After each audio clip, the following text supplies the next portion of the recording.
A service of KIBMradio.com, the Internet's home for an all old-time radio.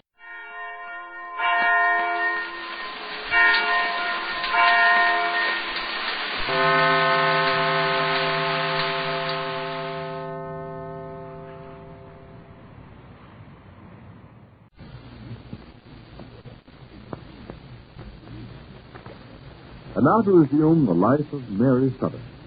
Things are looking pretty black for Mary and Max Sanders. Mary was able to get Max a postponement of his trial for his activities with the gambling syndicate, but are having a very hard time fighting the subversive influence of Mr. and Mrs. Proof, who are attempting to get control of the Sanders interests, and thereby the town of Sanders. Max and Mary's main reason for wanting the postponement was to fight for the interest. But now it looks as if they were too late. Yesterday, Max sent Danny down to the Sanders mill to get a job, but Danny was refused. It is very important that Danny get a job, as his wife is an invalid and he has 2 children to support.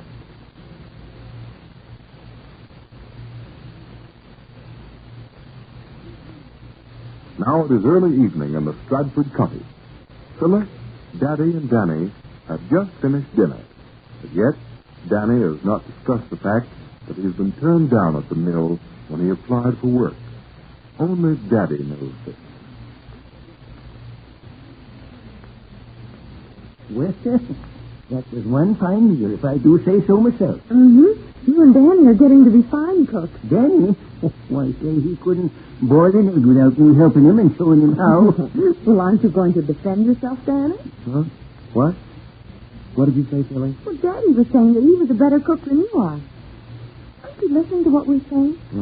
I was thinking of something else. Oh, Danny's figuring out Einstein's theory of relatives or something. What is it, Danny? You've been so moody all day. Oh, I'm sorry, Philly. I didn't realize that I was. I guess I'm just a little off my feet. It's been so warm and all. Yeah, now, come on, Phyllis. I'll wait into the living room while Danny needs the table cleared and the dishes washed. Oh, can't you let them stand for a little while and you 2 come and sit with me? Okay, sounds good to me. Now, I'll just back this here push wagon of yours up a little and... Here, I'll wheel Philly and Daddy.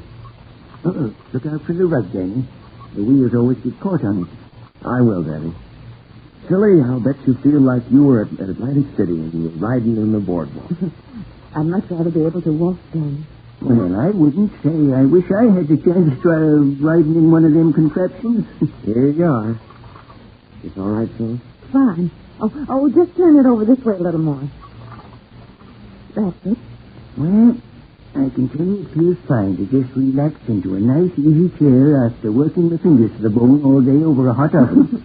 What you 2 need a maid to help you. Listen, what we need before we get a maid is money to pay the maid. Danny, you haven't told me what happened to you when you applied for the job at the mill. Now. Let's not talk about that. Why not, Daddy? Philly is bound to find out sooner or later. Well, I figured that you didn't get the job, Danny. Well, you figured correctly. What happened exactly, Danny? Wasn't there an opening? Oh, there were plenty of openings, but not for me. Well, you're able to do the work, aren't you? Yes, but they don't want my help. Is it something to do with Max? Yes, Phyllis. You see, Max sent Danny down there to see Bill Brown, the foreman. They don't want to have anything to do with anyone connected with Max and Mary.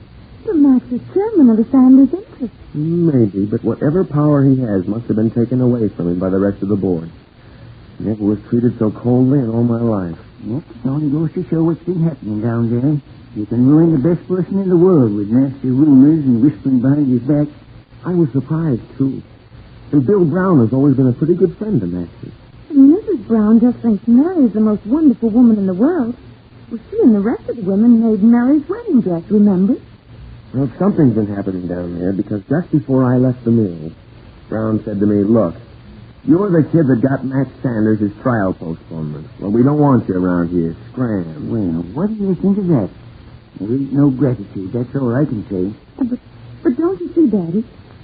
Bill Brown isn't to blame for the way he acted. Somebody's been poisoning his mind about Max. And I can bet I can tell you who that somebody is. Merlin Davis and that stuffed shirt Poose. Yeah, they're getting back at me, all right, for not testifying against Max. But, Danny, You did what you thought was right, didn't you? Yeah, I guess so, but... You know, Phyllis, for the last couple of days, I've been wondering if it might not have been better if I had testified against Max. What? Why, you... Now, wait a minute before you fly off the handle. If I had, Mr. McGraw wouldn't have postponed the trial, and I'd have gotten the reward and the money to help Phyllis. Oh, no. Danny, you don't mean that. But I thought you didn't want to see an innocent man sent to jail. Daddy, you don't understand. Maybe Max wouldn't be convicted. He wanted a postponement to fight Davis and Cruz for the Sanders' interest. Or maybe it's too late to save the interest. Sure looks like it. Max doesn't get anything from this postponement, and I don't get anything out of it. We're all losers. He's still got the trial to face, and I haven't got the money for Phyllis. We're almost where we were before McGraw granted that postponement.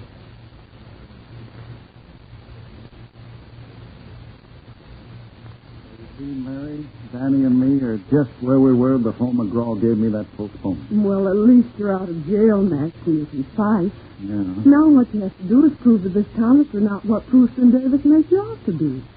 You've proved yourself before, and you can do it again. Yeah. I'll get it to him. I'll get it.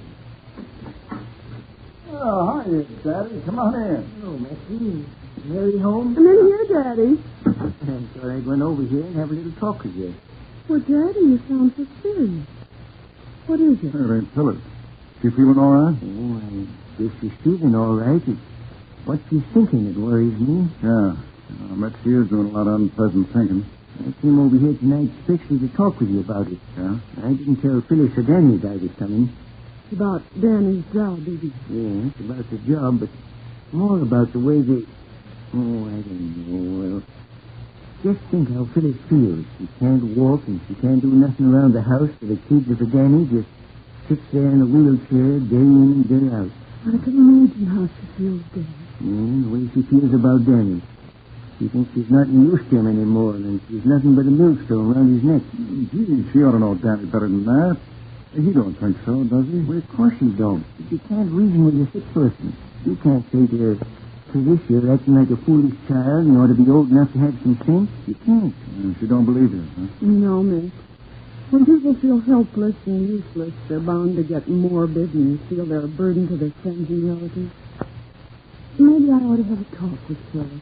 Danny can only get a job. Yeah, well, I tried to get him a job, Daddy, but you know what happened. Yeah, I know. Isn't it awfully warm in here, Max? Huh?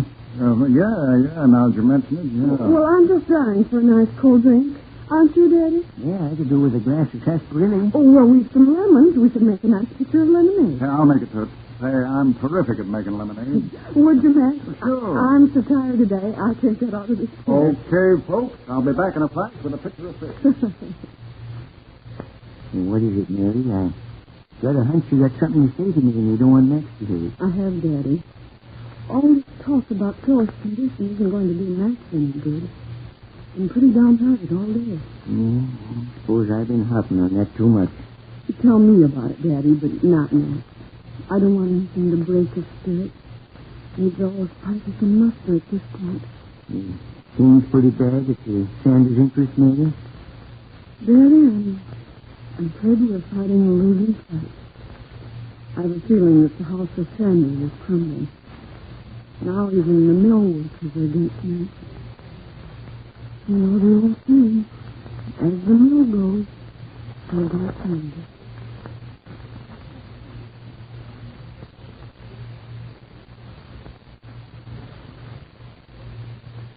We wonder if you're right, Mary. Is the house of Sanders crumbling? Are all the sacrifices made by Mary, by Danny, by Phyllis, by Max to go for nothing? And what of Phyllis and Danny? What is going to happen in the once happy little cottage?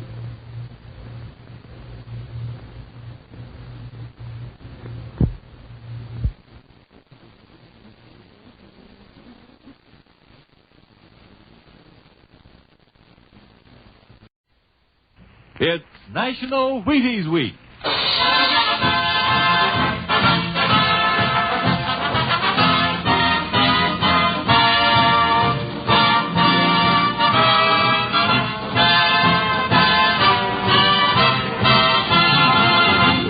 Yes, it's National Wheaties Week, and Wheaties presents Dimension X. Transcribed on stage tonight, Dimension X, another in the Wheaties big parade of exciting half-hour presentations. It's National Wheaties Week. And here's the forecast for tomorrow morning. Bright and cheerful with occasional smiles followed by a good morning all morning long. You think I'm kidding?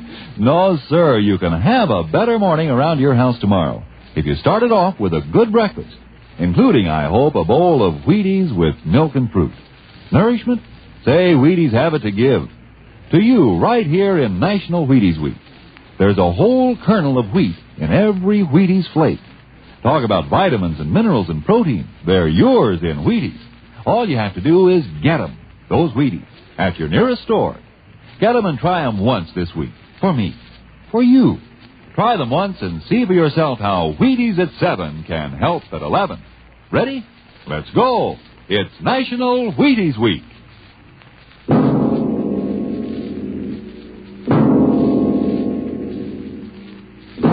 Now, tonight's adventure into the unknown world of the future. A world of Dimension X, where anything can happen.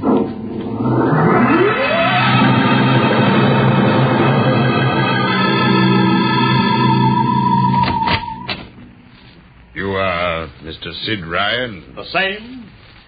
My name is Lucia. I'm a Martian. Pleased to meet you, Mr. What was that again? A Martian. A Martian, eh? As in Orson Welles? Precisely. I'm a Rotarian myself. Sit down. Thank you. And now that we've had our little joke, Mr. Luchar, what can Publicity Associates do for you? It has been my observation that advertising and publicity are the very backbone of earthly civilization. Spoken like a true Martian, Mr. Luchar. Now, if you'll tell me the name of the client. The client, of course, will be the Martian. You don't give up, do you? Give up? The gag, I mean. Oliver. Oh, yes, Mr. Ryan? This is Mr. Luchar. How do you Mr. do, Luchar claims to be a Martian. Take him outside, will you, Oliver? Get the name of the sanatorium he escaped from and tell them to bring the butterfly net. Wait, sir. I'm happy to see, Mr. Ryan, that my telling you I'm a Martian has approximately the effect I supposed it would have. I believe we can do business. I have here the cash retainer of $5,000. Sit down, Mr. Lucia. Oliver, get the client a cigar. Yes, sir. No, the other box. Thank you. No. Well, now, what can I do for you, sir? I wish you to manage a publicity campaign. A very large, a very important campaign. Is the product established, or is it something brand new? Oh, something quite new. Now, what would you judge to be the most effective type of campaign? Well, if the client has a lot of dough to throw around, a suspense campaign is best. First, you place ads in the paper saying, watch this space. Then, about a week later, you run an ad saying XYZ or PDQ, and you get people guessing what it means. Then, finally, when you've teased them enough, you bust loose and unveil the product. Excellent. Very well, sir. We shall conduct a suspense campaign. Of course, in this kind of campaign, secrecy is very important. Once the name of the product leaks out, it spreads like wildfire, and the whole campaign is kerfloppo. Yes, quite so. Utmost secrecy. That's right. You realize, of course, these things cost like crazy. Would, say, $1 million cover the expense? Come again? I said, would $1 million cover it? Why, yes, I imagine. You did say $1 million. I understood that you had handled some very large accounts. Of course, if this is too big... Oh, not at all. As a matter of fact, I seldom touch anything less. Right, Oliver? Huh? Oh, of course, that's right, Mr. Ryan. Absolutely right. Good. You will begin, then, by saturating the newspapers, the radio, streetcars, with a very simple statement. What's that? I shall write it for you. The Martians are coming. Say, that's not a bad teaser. Got that, Oliver? Yes, sir. The next ad will read, June 1st is Martian Day. June 1st is Martian Day. What happens on June 1st? The parade takes place. What parade? I wish you to arrange a parade up Fifth Avenue. You mean like the Macy parade? Exactly. Except that the theme will be the world of tomorrow. The Martian world. My client would like it to be a gay affair. Balloons, clowns, pennants, pretty drum majorettes. Say, that sounds terrific. I might be able to interest the department stores in a tie-in. Fine. The parade will climax the campaign. On June 1st, the product will be unveiled. Good enough. By the way, Mr. Lucia, just what is the product? What are we selling? Oh, no, Mr. Ryan. Secrecy, remember. Oh, but after all will be revealed to you in good time, Mr. Ryan. For the moment, let us say we are selling a concept. Concept? Precisely.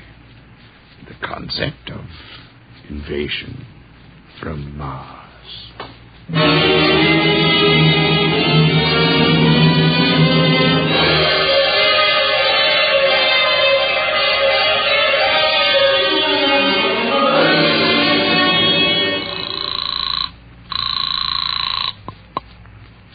Benny Marcus, please. This is Benny. Benny, this is Sid Ryan over at Publicity Associates. Listen, Benny, how you fixed for midgets? I got midgets. Fine. I need 40 midgets for a parade. 40. June 1st. And listen, Benny, I want them dressed in little space suits. What? You know, like men from Mars, okay? Midgets. And I want some movie extras, maybe 50 of them. Also rigged up like men from Mars. Make them look gruesome. Got that? Gruesome. Also, I need some horses with pretty girls on top of them. Maybe you can get that bunch from Maroney's Traveling Circus. The ones we booked for the Fireman's Parade in Albany last year. Oh, try, Sid. And never mind the expense. Just get me the talent, okay? I gotta hang up now. Call me back, Benny.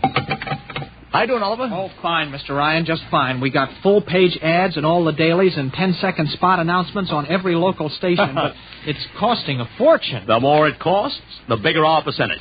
Spend like you are going to the electric chair, Oliver. Yes, sir. How you making out on the parade? If it comes off, it'll be the biggest thing since Barnum invented the midget. I've got Macy's, gimbals, and Saks to contribute floats. Everything is built around the Martian theme, see? Even the horses will have long feelers attached to them and funny-looking extra legs. It'll be sensational. Oh, yeah, it sounds fine, only... Only what? Oh, Mr. Ryan, we don't even know what we're selling. Oliver, my boy, do you think old Sid Ryan has been sitting here spending all this moolah and not putting two and two together? You mean you know who Lucia represents? Just by accident, understand, I have learned that Century Pictures is making a big new epic. A space opera entitled Invasion from Mars. Get it? Oh, I begin to see. Also, by mere coincidence, it happens to be the premiere sometime around June 1st. You follow me? But, Mr. Ryan, Century has an exclusive contract with New Features Syndicate for all their publicity. Suppose Century Pictures doesn't like the way New Features is handling their stuff. They want to get out of the contract, but New Features says no. So they have to get around the contract. A man named Lucia, client unknown, starts publicizing the Martian invasion. Need I go further? Oh, I get it, Mr. Ryan.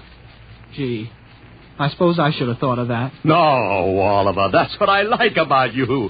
You're so innocent.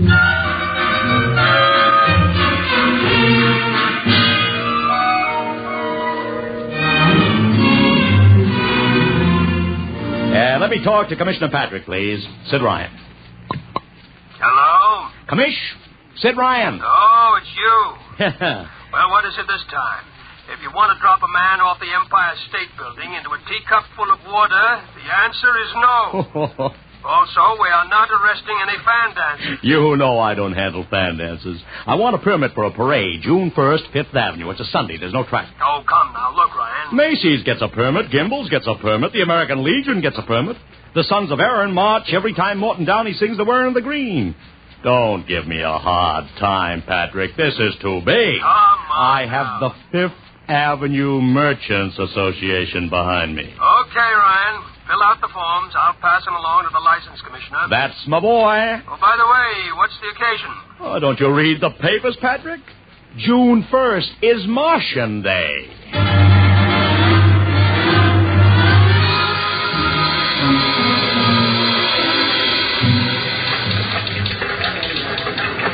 Well, Mr. Ryan, how is the campaign going? Like fire, Mr. Lucia, like fire. Everybody and his brother is going along with the gag. Yesterday, we distributed 50,000 Martian hats to school kids. I even arranged for Commissioner Patrick to accept a $50,000 check for the Policeman's Benevolent Fund from the man from Mars. I understand Century Pictures spent over $1 million making that space opera. I beg pardon? Oh, come, Mr. Lucia. Sid Ryan wasn't born yesterday, you know. I know who our client is, even if you don't admit it. You do? Always thinking that's me. Well, as long as you know, let's keep it to ourselves, shall we, Mr. Ryan? As you once remarked, when these things leak out, it destroys the surprise and ruins the effectiveness of the campaign.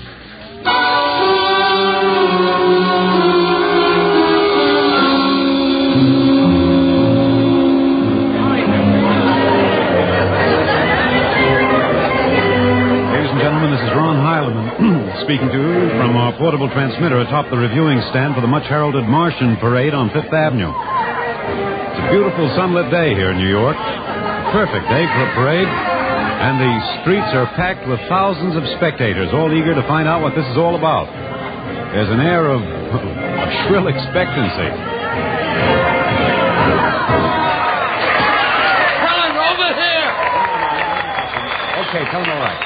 I just had word from Sol Brown up at Central Park Mall that the Martians have landed from big pink balloons. And while we're waiting here for the arrival of the parade, we've brought some people up to our microphone to tell you their reactions to this spectacular affair. What's your name, madam? Miss Ada Shackley. A little louder, please. Miss Ada Shackley. And where are you from, Mrs. Shackley? Columbus, Ohio. I see. And I see you have your family with you. Two little curly-headed boys. Are you in New York for your vacation? Yeah, we came for the Shriners Convention with their daddy. Well, what do you think of Martian Day, Mrs. Shackley? Well, it all seems very strange to me, but the boys have been pestering me to watch it, so we've been standing here for 2 hours. I can't make head or tail of it. Well, neither can a lot of other people, Mrs. Shackley, but judging by the thousands here already, there's a lot of curiosity. Curiosity killed a cat. Let's hope not. Thank you, Mrs. Shackley. And now here they come, ladies and gentlemen. The first units of the big Martian Parade swinging down Fifth Avenue with fanfare, colored streamers, music, confetti, floats, all the trappings of a Mardi Gras. Let's listen to the band for a minute.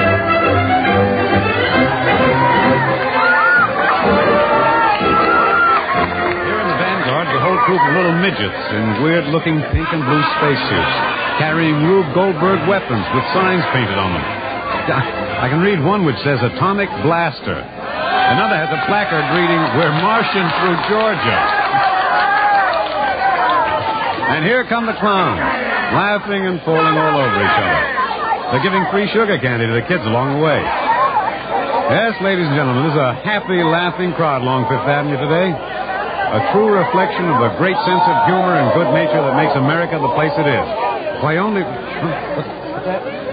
What's this? The crowd's murmuring now. They've fallen somewhat silent. There's something coming. I'll try to get it for you. What? Ladies and gentlemen, here comes the Martian contingent. This is promised as the climax of the show. Now a great hush has fallen over the crowd. It's quite a sight to see these thousands of people standing here expectantly, hearing only the great regular sigh of their mass breathing. Now here they come, ladies and gentlemen. The Martians, marching in booted, helmeted ranks, row after row of them. This is an impressive sight, ladies and gentlemen.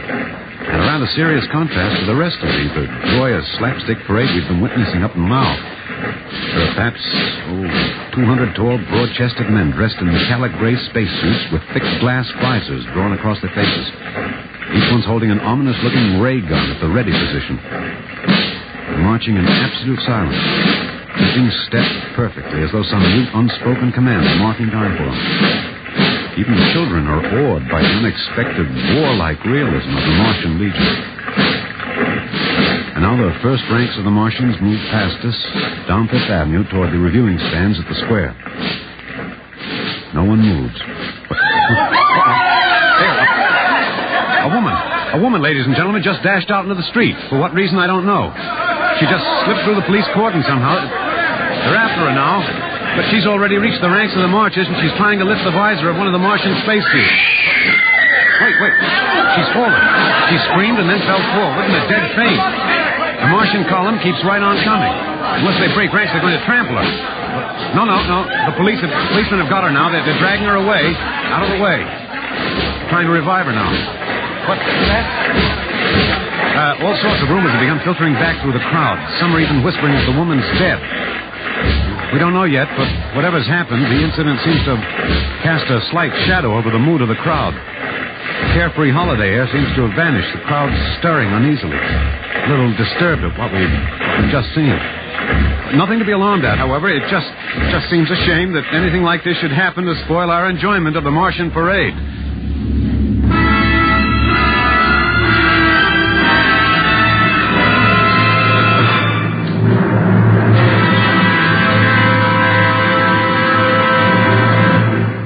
Dimension X will continue in just a moment. It's National Wheaties Week. Want to take that again, Frank? Oh, sure. It's National Wheaties Week, and we're celebrating. And that voice you heard belongs to my severest critic, who is here to help us celebrate tonight. He's the fellow who's backstage when I'm telling you about the Wheaties. He listens to see that I tell you right.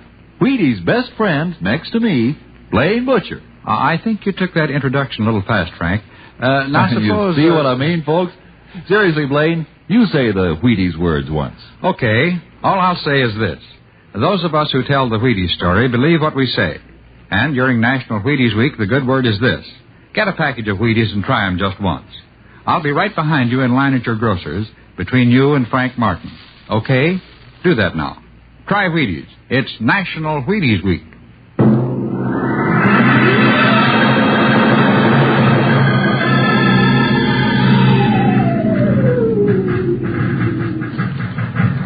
Mr. Ryan, did you see that? A woman fainted. She ran out into the street to get a close look at the Martians, then she screamed and fainted dead away. I'm well aware of that, Oliver, since I paid her $50 to do it.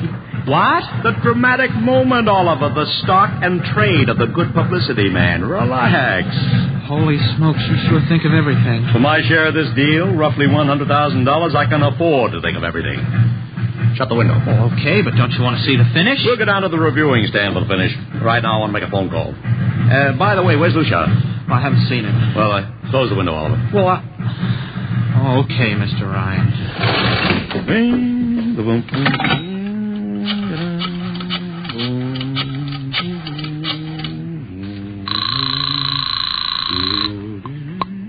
Marcus Talent Agency. Benny, this is Sid Ryan. Oh, say, listen, Sid, I was going to call you. I'm awful sorry about those Martians. What do you mean, sorry? They're terrific. No, don't joke, Sid. I mean it. Well, I mean it, too. They're great. Are you in a bag? Never felt better. You mean it, don't you? Of course I mean it. What is this? There are Martians in the parade? About 150. Of course, I only ordered 50, Sid. but under the circumstances... Sid. What is it? Sid, don't you know I couldn't get you a single movie extra? There's a studio strike in New York. Huh? Wait a minute. Where'd these guys come from if you didn't hire them? I don't know. Hold on. Oliver? Oh, yes, Mr. Ryan? Did you hire those Martians? Well, no, sir. I didn't... Benny, this is on the level, isn't it? Honest, Sid, Okay, Benny, I'll call you back. What's the matter, Mr. Ryan? I don't know. Just don't know. Wonder if Lucia hired them. What's Century Pictures number? Tremaine 4, 1000. Tremaine 4, 1000.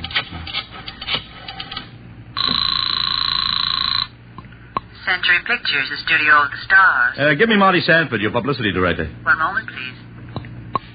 Sanford. Marty, this is Sid Ryan. Oh, hello, Sid. How's the... Fine. Listen, Marty, this is dead serious. On the level, get it? What's wrong? I've got to locate Lucia. Lou who? Lucia, come on now, Marty. This is life and death. The guy you sent over to hire me for the invasion picture. I never heard of a guy named Lucia. And, what invasion picture? Invasion from Mars, the space opera. Are you batty? Marty. That picture was shelved last month. What? Sure, back in the can. The big shots decided you can't sell a Martian invasion to the American public. It's too incredible, Sid. Who'd ever believe it could really happen? Of all the crazy... Mother in heaven. What is it, Mr. Ryan? You look terrible. It's too fantastic. Mr. Ryan, is something wrong? Open that window. I want another look at those Martians.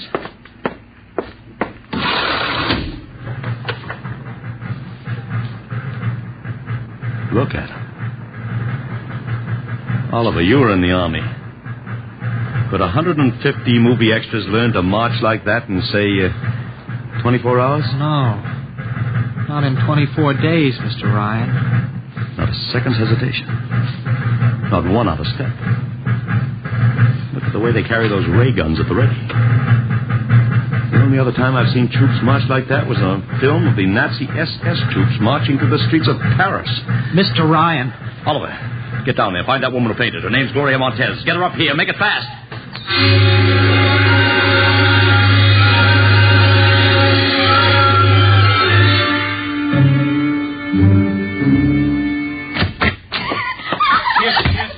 I can't get much sense out of her. Stay away from me. Okay, Gloria. You can cut out the act and relax.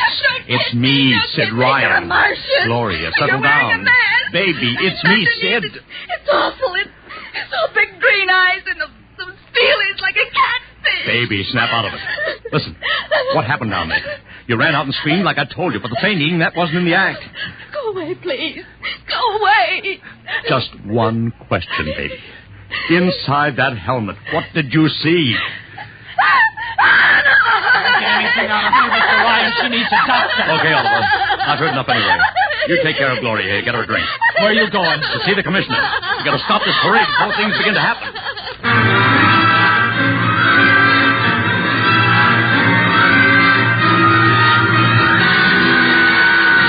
Okay, Ryan, what's the beef? Listen, Patrick, I don't know what it is, see, but something's wrong. You've got to stop that parade. I suppose you'd like the riot squad. That would get you a front-page spread on every paper in town. Now, look, Ryan, I've got no time for your cheap publicity gags. I'm a busy man. Listen, I'm trying to tell you I don't know where those Martians came from, who they are, anything about them. Oh, Ryan, I'm wise to your tricks. Now, if you let the sergeant show you out... You won't do it, huh? An honest citizen appeals for protection and you refuse it. I most emphatically do. Now beat it. All right, Patrick. I'll go right to the mayor's office. I'll have you busted flatter than the fried egg. Go ahead. I'm sure His Honor will be glad to toss you out on that phony nickel-plated skull of yours.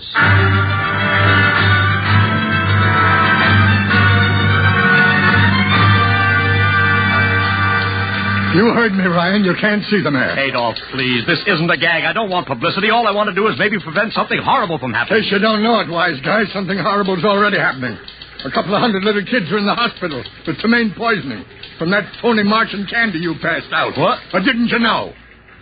I didn't. We've got to stop that parade. Sure, you'd like nothing better than to start a panic now. Maybe a few hundred people get trampled to death. Think of the newspaper space. That'd get you and your phony product. I won't stand for this, Adolf. This may be a matter of life and death. Get out of here quick. It'll be your death. Go on, beat it. Get out. You and your publicity stunts make me sick to my stomach.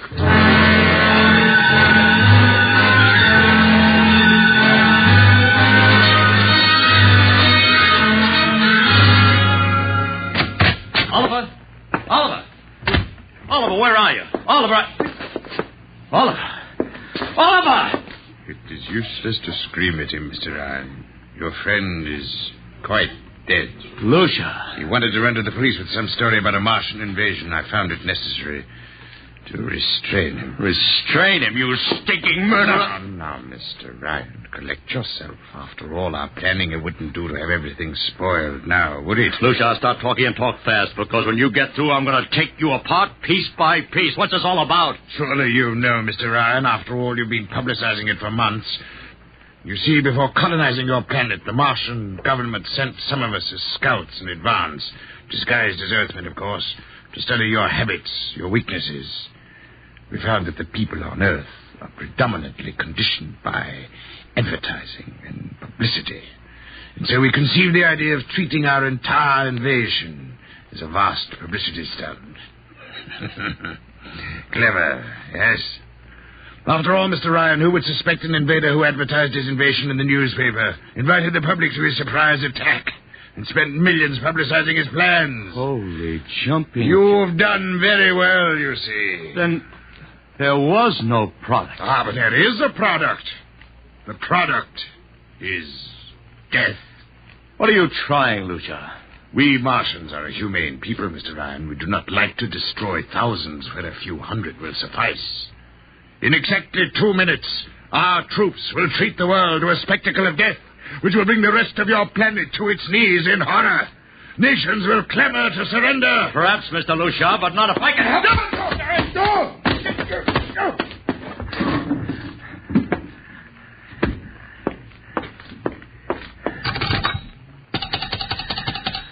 Yes, please? Operator, this is Mr. Ryan. Get me the field telephone on the reviewing stand of the Martian Day Parade. Hurry. Anyone in particular? Just hurry. Reviewing stand. Hello? Get me Commissioner Patrick. Hello? Hello. You have to talk louder. I want Commissioner Patrick. Patrick! Wait a minute. Things are quieting down. Hey, wait a minute. What was that you wanted? This is Ryan. I have to talk to the commissioner. It's a matter of life and death. Oh, you can't talk to him now. The chief Martian is presenting the PBA check to him. The Martians are going to fire a salute. Listen, you gotta stop him. What? Stop him! I'm sorry, Mr. Ryan. I can't hear you. Idiot! The works is going!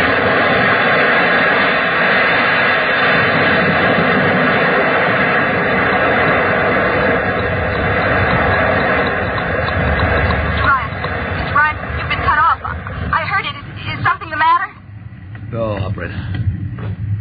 Doesn't matter. Nothing matters now.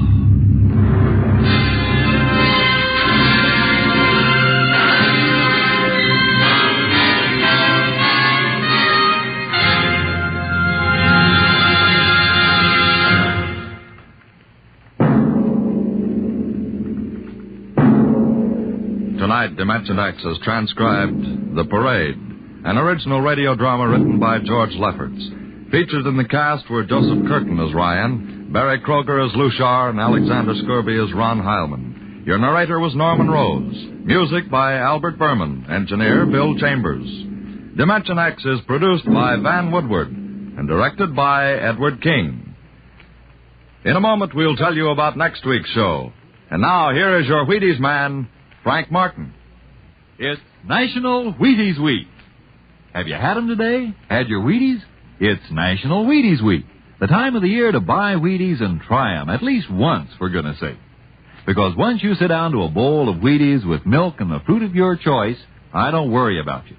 Nope, I know there's a whole kernel of wheat in every Wheaties flake, and that's good.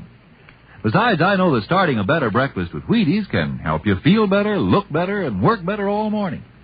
But honest now, you have to do your part before Wheaties can do theirs. Sure, buy Wheaties. That's what you have to do.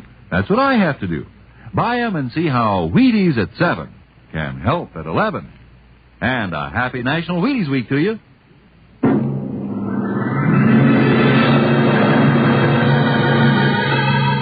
Listen next week when we present the Robert Heinlein story, The Roads Must Roll. Another adventure into the world of tomorrow. The world of... Dimension X.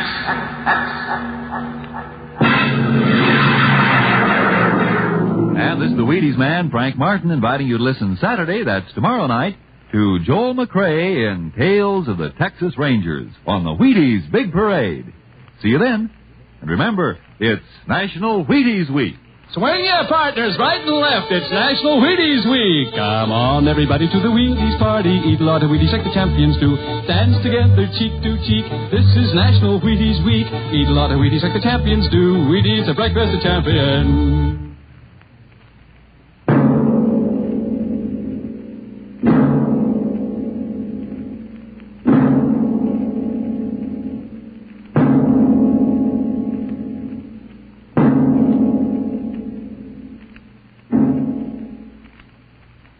program came to you from New York. Jack Late's coming up October 6th. It's Bill Bendix on NBC.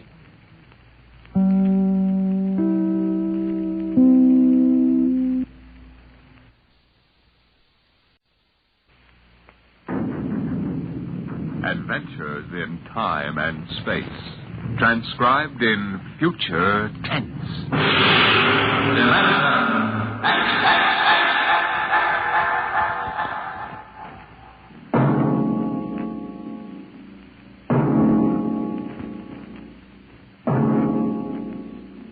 Can you predict the future? Can you tell what will come in 100 years, or in 10, or in the next minute? Tonight, Dimension X brings you a glimpse of what may well happen within your own lifetime. The Robert Heinlein story, The Roads Must Roll.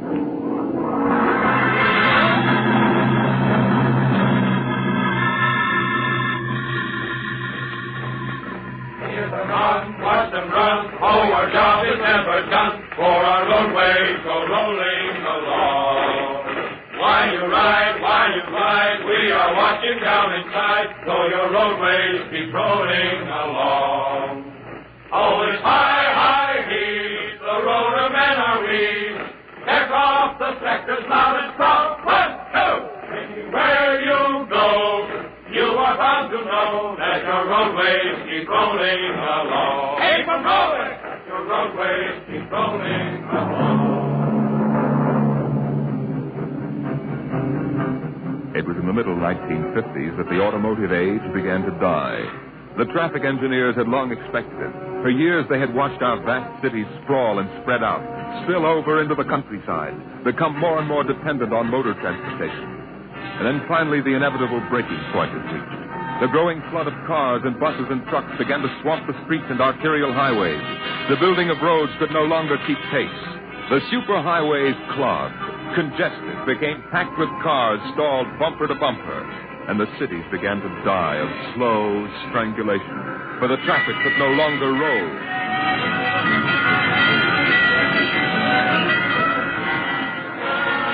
And then the engineers took over. They banned the automobiles, tore up the superhighways, and in their place they built the rolling roads. Mechanized roads that moved like huge conveyor belts, whirling along on their giant rotors at speeds ranging from 5 to 100 miles an hour, carrying the freight, the food, and the people from city to city and coast to coast. An engineering miracle had changed the face of a nation. The automobiles and railroads vanished. The rolling roads had taken over all transportation, and no one worried over the fact that if the roads should ever stop, our whole economic life would stop. For the machinery had never failed yet. The machinery that rolled the roads was perfect. But people forgot that machinery depends on men, the men who run it. Who makes the roads roll?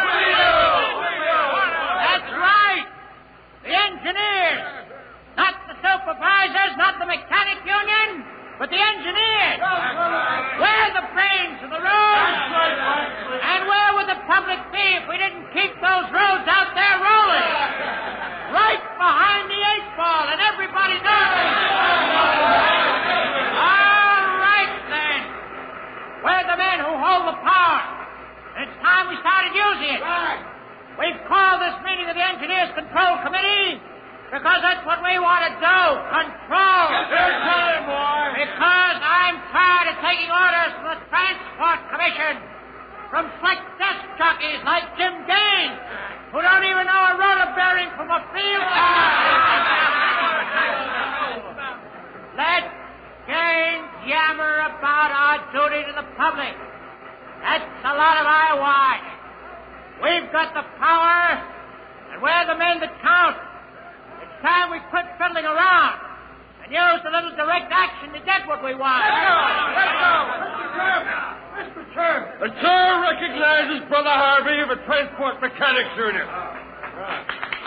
Thanks. Thanks, boys. I don't rightly belong here since I'm no engineer. I'm just here to represent the workers' union. But I want to know what's all the shooting for. You engineers have got better working conditions than we have, and we ain't kicking. You say you engineers are powerful. You say you can tie up the road. That's right. Well, listen. can any screwball with a jar of nitroglycerin? Yeah, and he don't need no engineering degree neither. Harvey, are you speaking for your union now? Or are you here as a stooge for the Transport Commission? Listen, I helped found my union, and I led the strike in 75 for decent working conditions. Where were you engineers then, huh? With the thing! Harvey, remember you're only a guest at this meeting. Go on, Van. Now, listen, men. I'm one of the old engineers on the roads. You all are. Worked up the hardwood. We didn't go to the fancy technical institutes like those young punk cadets the commissioners training to take over our jobs. That's right, man. Jim Gaines don't fill us full of the old school spirit and that baloney about how the roads must roll. So, all right, then. Why don't we get smart for a change? What would happen if the roads stopped rolling? Maybe the country would begin to realize that they can't do without us. And maybe we'd begin to get the things we want. The roads must roll!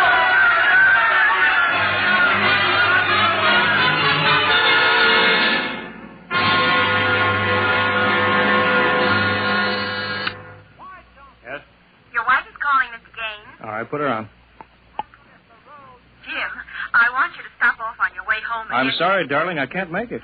Oh, but you promised. Yes, I know, but Washington called in. They're sending Evans, the Australian Minister of Transport, through my sector today. I've got to show him through personally. Well, can't somebody else? Well, I'm chief supervisor. It wouldn't be courteous.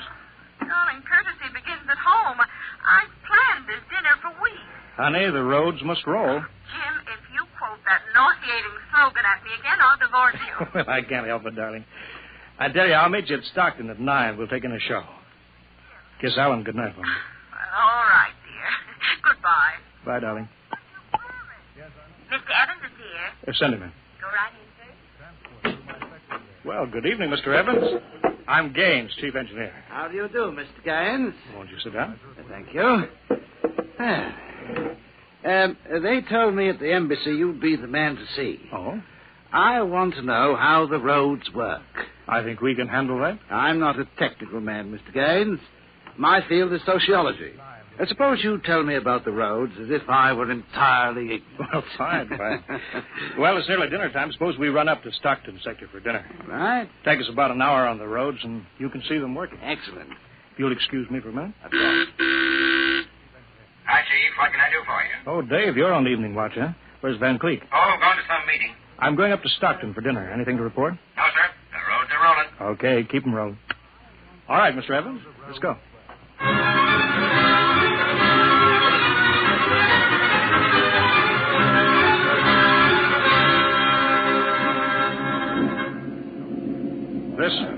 This here is the low-speed strip.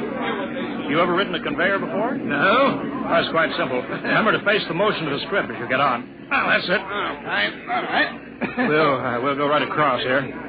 Each adjoining strip is a few miles an hour faster than the one next to it. I see. Freight is carried on the 50-mile strip. Most passenger traffic is on the express strip. Oh, yeah. All right, now, watch your step.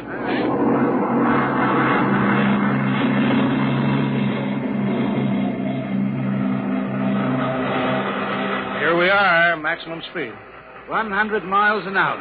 Amazing. This strip makes a round trip San Diego to Reno in 12 hours. Oh, here's a restaurant. Ready to eat? Is this a restaurant? There's a sign, Jake's Steakhouse, fastest meal on the road. Is it really a proper restaurant? Well, the best. Hooked right into the moving strip, of course. Shall we go in? Hello there, Mr. Gaines. We don't see much of you out on the road. Well, busy in the office, Jake. Two, right this way. Thank you. Here they are. Now, what'll it be? Well, you order it, Jake. Well, how about a steak? 2 inches thick from a steer that died happy. Oh, that's fine. That's fine. Plug me in the intercom, will you, Jake? Sure, there's a talk box right next to it. Blank tool, Ryan. If you'll excuse me, Mr. Evans. Davidson on watch. This is the chief, Davidson. I'm at Jake's Steakhouse. You can reach me at 10L66. 10L66, right. There now. They can get a hold of me in an emergency now. Mr. Gaines, what kind of an emergency could there be? Well, two principally. Power failure on the rotors would bring the road to a standstill. Mm-hmm. That happened during rush hour. We'd have to evacuate millions of people. Well, as many as that? Oh, yes, easily. There are 12 million people dependent on this section of road. Gaines here. Hello, Chief. Davidson. I just got the hourly reports in. Proceed. Cadet Engineer Gunther, while on watch, was found playing cards with C.J. Ross, technician on duty. Any damage? One rotor running hot, but still synchronized.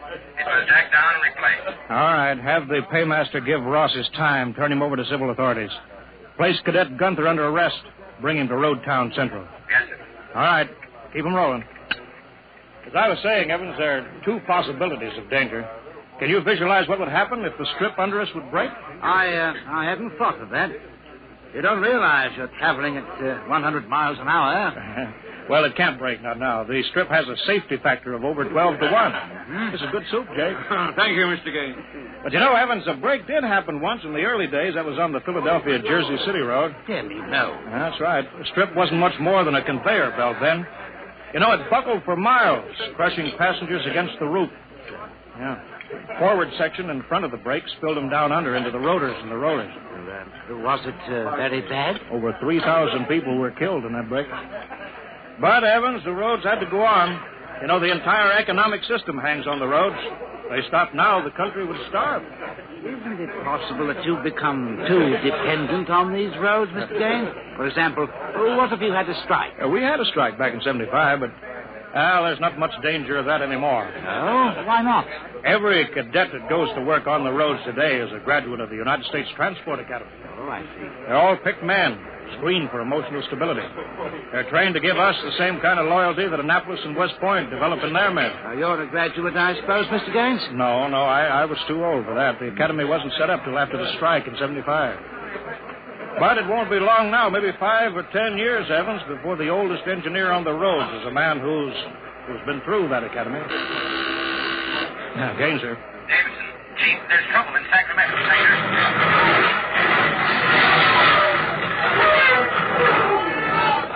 What is it? What's happening? Emergency stop. Hello, Davidson. The phones must be out. Come on. Jake! Hey, what is it? What's the matter? Have everybody stay in the restroom, Jake. Probably somebody stepped onto the next strip. Got cut to ribbons. There'll be plenty of casualties. Jake, where's your getaway hat? In the pantry. Well, how are we going to help those people? I've got the whole road to think of. Now, don't bother me. Give me a hand, Jake. This hatch is stuck here. All right, if you're coming with me, Mr. Evans, you've got to move fast. I haven't got any time to waste.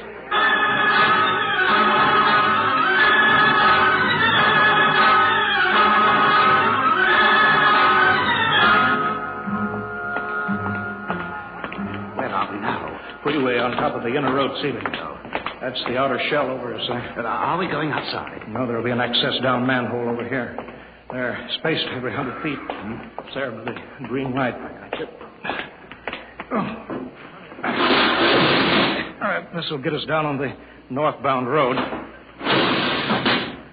Careful now, it's dark. All right. Stand away from that door, Evan.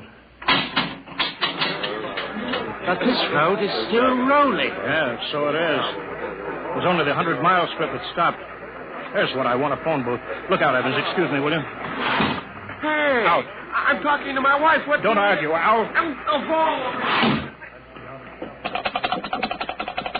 Emergency priority. Division office.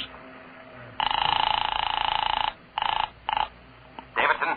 Gaines here, report. Chief, where you been? I've been calling... Never mind that report. 709 report.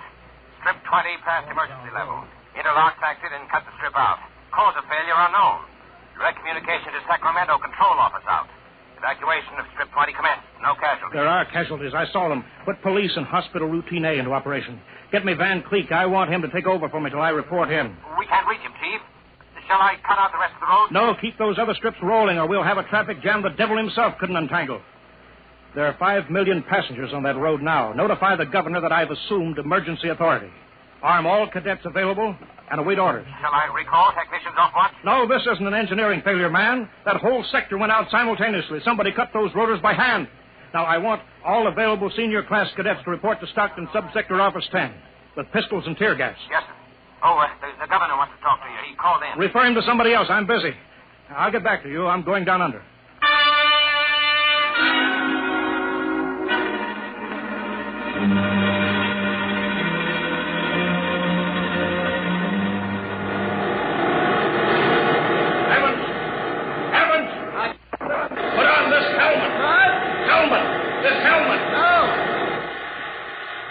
You can't hear without an anti-noise filter. All right, come on. What are we looking for? A recon car. There should be one here.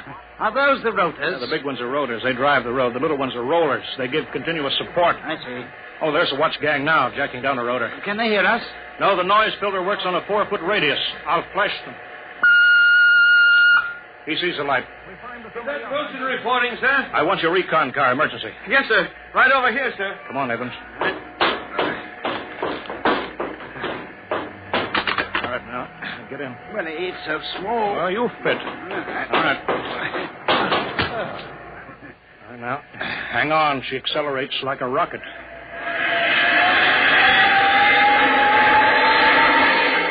Oh, my stomach.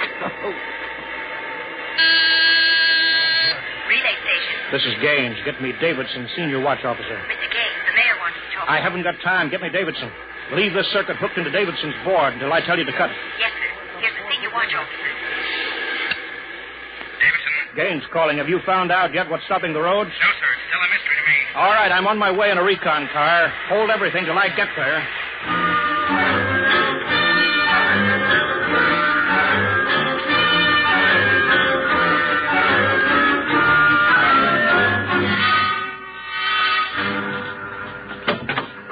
Cadet Edmonds reporting, sir. 3 platoons of cadet engineers standing by with tumblebug motorcycles. Are they armed? Pistols and tear gas is ordered. All right, good. Assistant Supervisor Van Cleek is calling you on Circuit 9. Well, it's about time. Cut me in. Yes, sir. Hello, Van. Where are you? Sacramento office. Now listen. Sacramento. That's good. Report. In a pig's eye. What? I'm not your deputy anymore, Gaines. Van, what are you talking about? Now, don't interrupt me and you'll find out. It's true, Gaines. I've been picked as director of the Engineers Control Committee. We're taking over. Have you gone off your rotor? You can't start strip 20 until I'm ready to let you. Van! I can stop the whole road if I have to. Van Cleek, I'll call in the Army. How you get him here if the roads aren't rolling, eh? Listen, Gaines. Whoever controls the roads controls the country. And right now, that happens to be me. Sign off, Gaines. I've got to call the White House. You behave yourself. You won't get hurt. I don't believe it, sir. He's got us, Edmonds. If we go in and blast him out, he may wreck the road. What's your rolling tonnage now? 53% under evening peak, sir. How about strip 20? Almost evacuated. Yeah. Listen in on this, Davidson. Standing by, Chief. I'm going down inside with these cadets. We're going to work north, overcoming any resistance that we may meet. The watch technicians and maintenance crews are to follow behind us. Each rotor, as they come to it, is to be cut out from under Sacramento's control, then hooked into the Stockton control board. You understand? Got it. If it works right, we can move control of Sacramento sector right out from under Van's feet. And he can stay in his office there till he's hungry enough to be reasonable. Edmonds, get me a pistol. Mr. Gaines, there's a man here, and he's badly hurt. He wants to see you. Take care of him. I haven't got time to... He's from Sacramento sector. What? Send him in here. Mr. Gaines. Mr. Gaines. Take it easy. Mr. Gaines. You're Harvey from the mechanics shop. I tried to warn you. Tried to get away. He shot me 3 times. Get a doctor, will you? All right, now. Easy, Harvey. Harvey, how long has this been building up? It isn't the men. It's the engineers. I told them they were crazy. Told them the road's got to roll. And when I tried to get away... Easy now. Bleeding from the mouth. Harvey. Harvey? Can you hear me? He's dead, Mr. Gaines. Come on, Edmonds. We better move.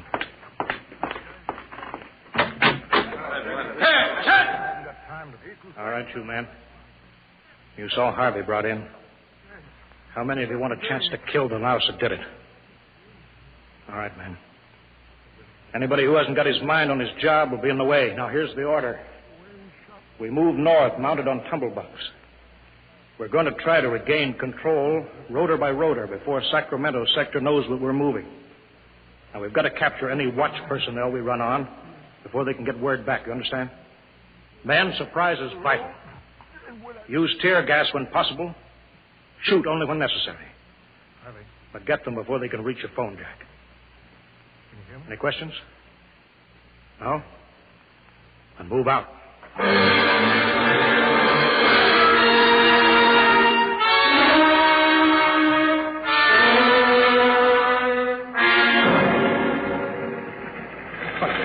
What's the score, Edmonds? 33 prisoners so far. No one killed. For years since I rode one of these tumblebugs, forgotten how to steer it. There's a man ahead. There at the rotor base. He's got a phone, Jack. Get hurry. If he gets word back, we're sunk. I don't think he's seen us. I'll dismount and get him. All right. Halt! We're out fire! Quick, he sees us. Come here, you. Look out, he's got a gun. I got him, sir. I got him. Grab his gun. Yeah, he had an intercom jacked in, all right. He's got through to Sacramento office. It's going to be tough. I don't know, sir. Maybe we can get the call through. Listen. The road. Take off your noise filter. There. It's the road. The road is stopping. Halt your men. Halt. Hold up there. Hold up. Edmonds, there's a recon car coming up. Relay station call for Mr. Gaines in the recon speaker. Give it to me. Here you are, sir. Gaines here. Davidson here, Chief. Van Cleek's calling you. Who stopped the road? He did. Oh, he did he? All right, cut Van Cleek into me. You thought I was fooling, eh, Gaines? What do you think now? All right, Van. The road is stopped. You've won this trick. Then why don't you get smart and give up? You can't win. You forgot something, Van. You can't lick the whole country. Yeah? Gaines, I've got a switch button in my hand. If I push it, it'll blow 300 yards straight across the road. And then, for good measure, I'll take an axe and wreck the control station before I leave. That's pretty drastic, Van. Yeah? If I blow this charge in the middle of Sacramento sector, it'll get an awful lot of people. There are plenty of shopkeepers still on Strip 20. That long apartment house next to the road will go. Now, look, Van, you don't want to blow the road, neither do I. Suppose, Van, I come up to your headquarters and we talk this over. Two reasonable men ought to be able to make a settlement. Is there some kind of a trick? I'll come alone, unarmed. My men will stay here. All right. All right, Gaines. But one long blow and I blow the road.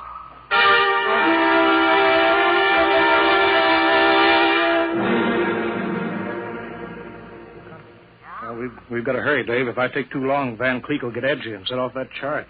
I can't understand it. The psych tests are rigid. We've never had a failure in the Hum-Wadsworth-Burton method. Then suddenly a whole sector goes sour. How could Van Cleek get a whole crew of psych-cleared men to revolt? It's easy, Dave. As my deputy, he was ex officio personnel officer for the whole road. He must have been faking psych records for years, transferring maladjusted men into his sector. I've got that personnel record, Mr. Gaines. Oh, thank you. This is Van's record here. Masked introvert, inferiority rating 7. Comment: in spite of potential instability shown on Wadsworth Curve, this officer is especially adept in handling men. He's adept, all right. I haven't got time for any more, Dave. Chief, are you actually going up there to Van Cleek's office? I've got to. They'll be armed. They'll kill you. I'm going to take that chance. Why don't you call in the Army? He won't dare blow the road then. Yes, he would. Look at that psych record there. He's putting up a big, brave front, but he's rotten inside. He wants to be taken seriously. He wants everybody to think he's the most dangerous man in this country. If I call the Army in, he'll try to prove it by blowing the road. But how can you stop him, Mr. Gaines? He'll have a gun. What'll you have? What'll I have? Only a prayer. And what I know about Mr. Van Cleek.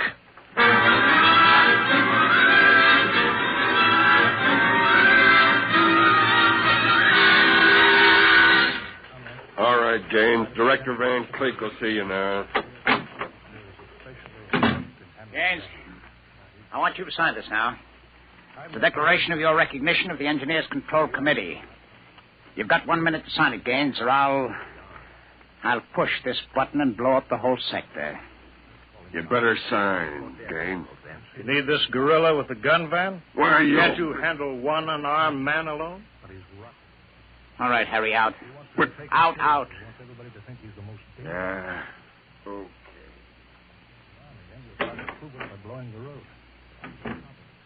All right. Now, sign. What's so funny? You are, Van. You start a revolution because you think the engineers should control the road. Then when you've got control, the only thing you can think of to do is to blow it up. That's kind of silly, isn't it? All right. Tell me what you're so scared of. I'm not scared. Yeah, sitting there sweating all over that push button that you're holding. If your buddies knew how afraid you were, they'd probably throw you into the rotor. I'm not afraid. You're afraid of me right now, Van. You're afraid I'll have you on the carpet. Got 1 minute. You're afraid the cadets won't salute you. You're afraid that they're laughing at you behind your back. No, I'm not. You keep quiet now. I've got a gun here. Yeah, you're afraid of using the wrong fork at dinner. You're afraid people are looking at you, Van, laughing at you. I am not. You dirty, stuck-up snob. Just because you went to a hi-hat school, you think you're better than everybody, huh? You and your crummy little gold-braid cadet. Van, you're a pathetic little shrimp. I understand you perfectly, Van. You're a third-rater. All your life, you've been afraid that someone would send you to the foot of the class, so you ride out on your ear where you belong. I don't want to look at you anymore. I'll show you. I'll put a bullet in you. Put down that pop gun before you hurt yourself. Don't you come near me now. Don't you come near. I'll shoot now. Give me that, Van. No, let me go, will you? Give me that pistol. Yeah. I thought if I wounded your little ego, you'd forget to push that button and pull a trigger instead. I'm afraid you'll never make a good executive, Van. They have to know when to punch buttons.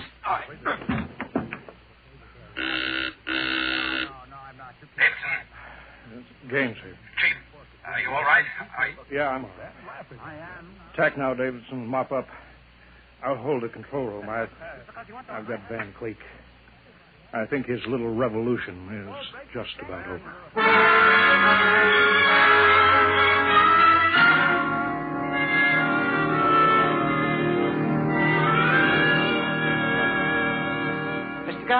Mr. Gaines. Oh, Mr. Evans, I forgot about you. I've been waiting at the sector office. Yes? Is everything under control? Yes, all's rolling.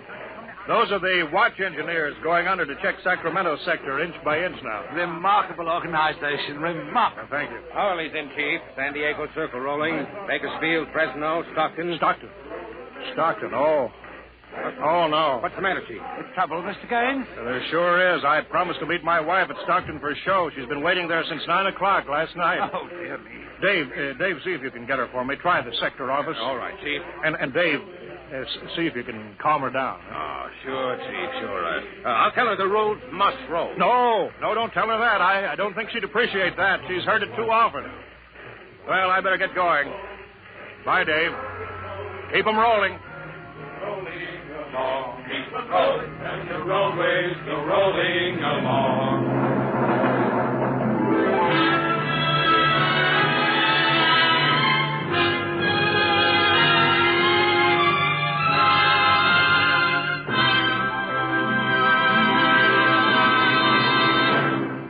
You have just heard another adventure into the unknown world of the future, the world of Dimension X.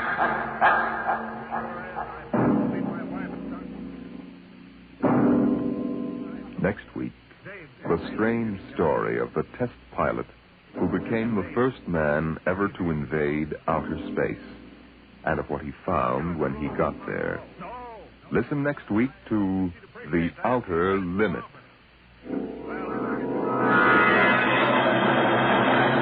Tonight's adventures in Dimension X. The Roads Must Roll was written by Robert Heinlein and adapted for radio by Ernest Kenoy. Featured in the cast were Wendell Holmes as Gaines and Ralph Bell as Van Cleek. Your host was Norman Rose. Music by Albert Berman. Engineer Bill Chambers. Dimension X is produced by Van Woodward and directed by Edward King.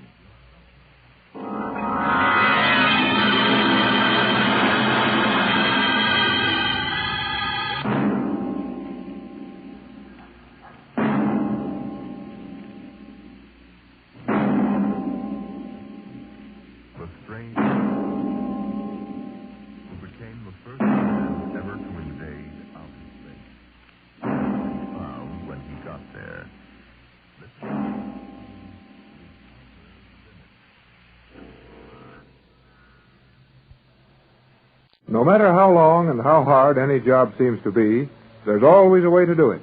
Always an answer to everything that seems to go wrong. And it looks as if the Gregory party have found the answer to their troubles. When Mrs. Gregory, her daughter Joan, Jerry Hall, and Captain Bradford were taken to the Euclidean city beneath the sea and given their freedom to roam through the city as they pleased, it proved that the freedom was mostly imaginary, as they are prisoners. Perhaps even more surely prisoners than they were on the Magic Island.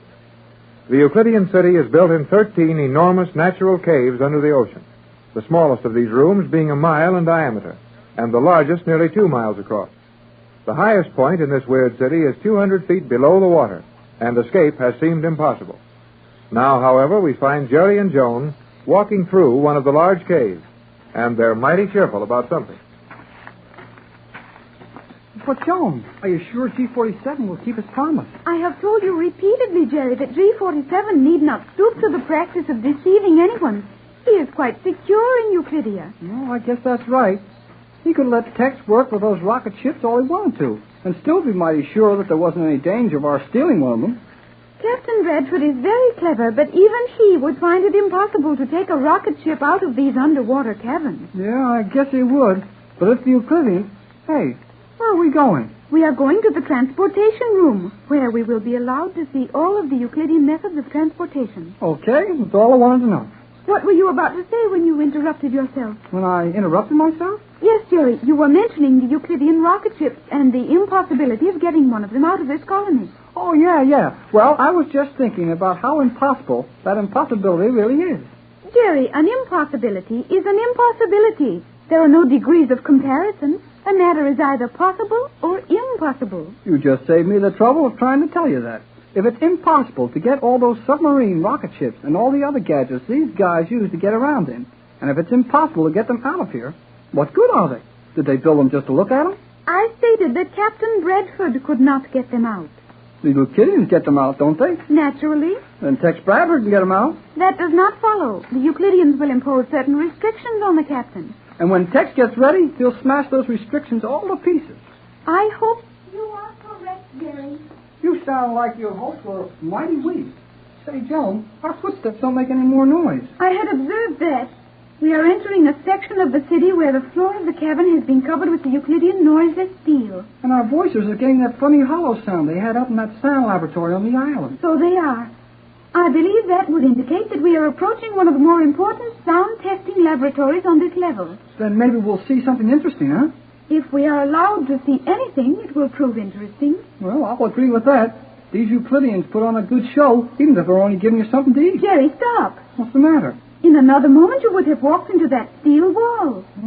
Looks like it. Oh, well, we can go some other way. But the captain wanted us to visit the transportation chambers, and we were directed here. Well, directed or not, I'm not walking through any walls today. There must be some other manner of passing that wall. Well, sure there is. But if they don't want us there, we'll stay on this side. Jerry, there is that signal again. Yeah. Sounds like the one they use when they want us to come to lunch. But it's only 4 o'clock now. The signal sounded 4 times. Is that not logical at 4 o'clock? Well, sure, if that's what it's for. But they didn't do that at 1 or at 2 or at 3 o'clock. Why do it at 4? I do not know. Well, maybe... Oh, golly whiskers, Joan. What is it, Jerry? Look, through this wall. Euclideans. I'll say Euclideans. I have never seen so many together at one time. Well, there must be 50 of them, all dressed alike, in those funny costumes of Euclidean cloth. They are rapidly approaching this transparent steel wall. And this wall's plenty soundproof, or else they're walking on this noiseless steel. They're heading straight for this wall. Then there is an opening in the wall for them to pass through. Well, unless they're going to walk right straight through it.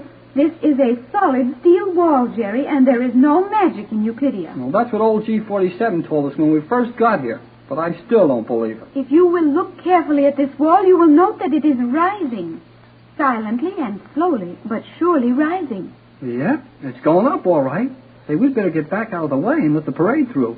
It will be wise to step slightly to one side. Well, that wall's up just over their heads now, and here they come. Gee, that's a creepy sight.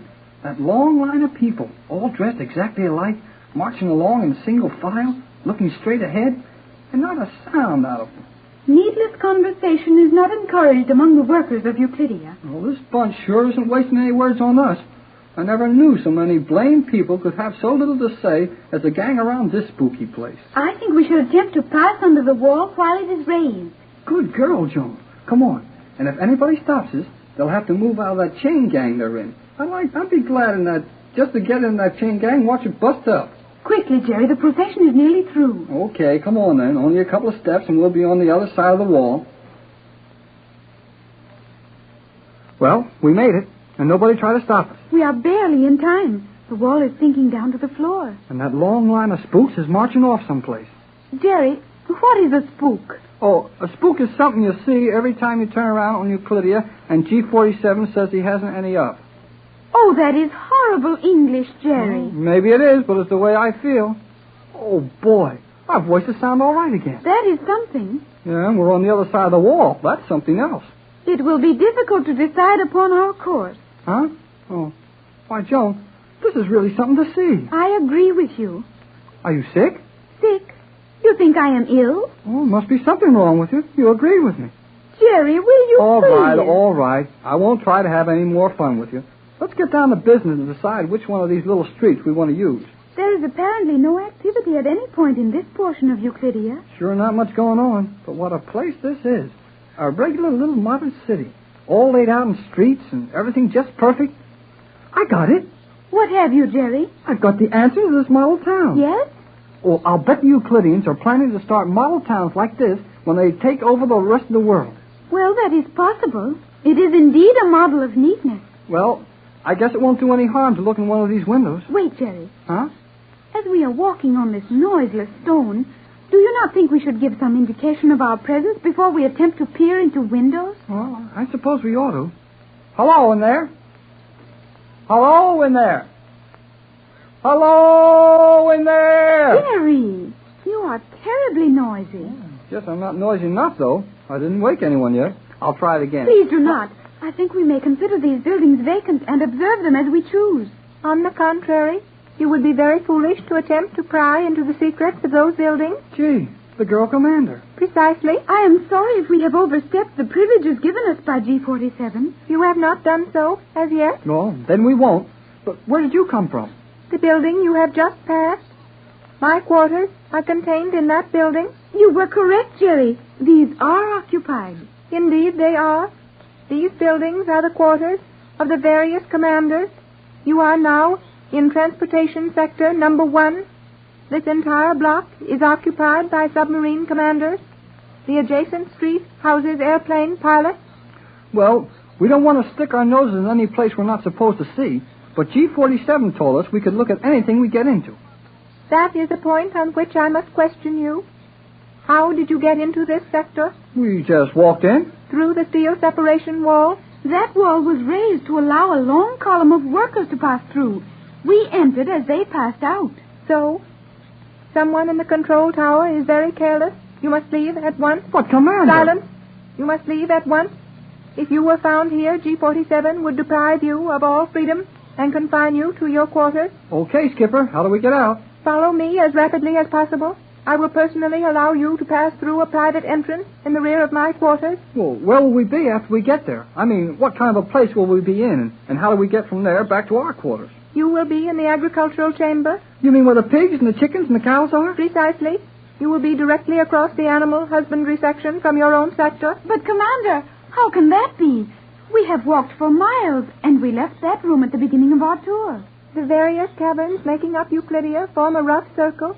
You have nearly completed that circle. Golly whiskers, Joan. We've been walking in a circle. Precisely.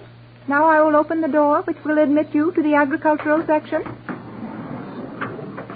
Jerry, it is indeed the chamber in which we started our walk. It sure is.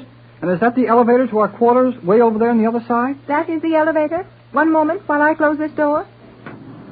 You need not trouble yourself to the extent of conducting us to our elevator. Silence. I have news for you. News for us? Precisely. Good or bad news? Your conduct will decide that.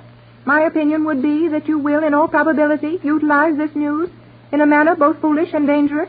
However, that is your privilege. Oh, gee, you've got me all excited. What's the news? Your Captain Bradford is at this minute. Commander. What is the meaning of this interruption, Cleostra? I offer my apologies for that.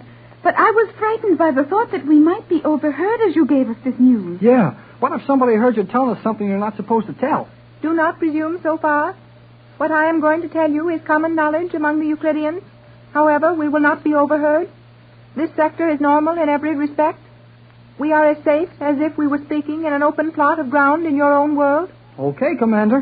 What is it? Captain Bradford has been taken to the transportation laboratory, where we will see every device known to the Euclideans, including the rocket ships. We were aware of that.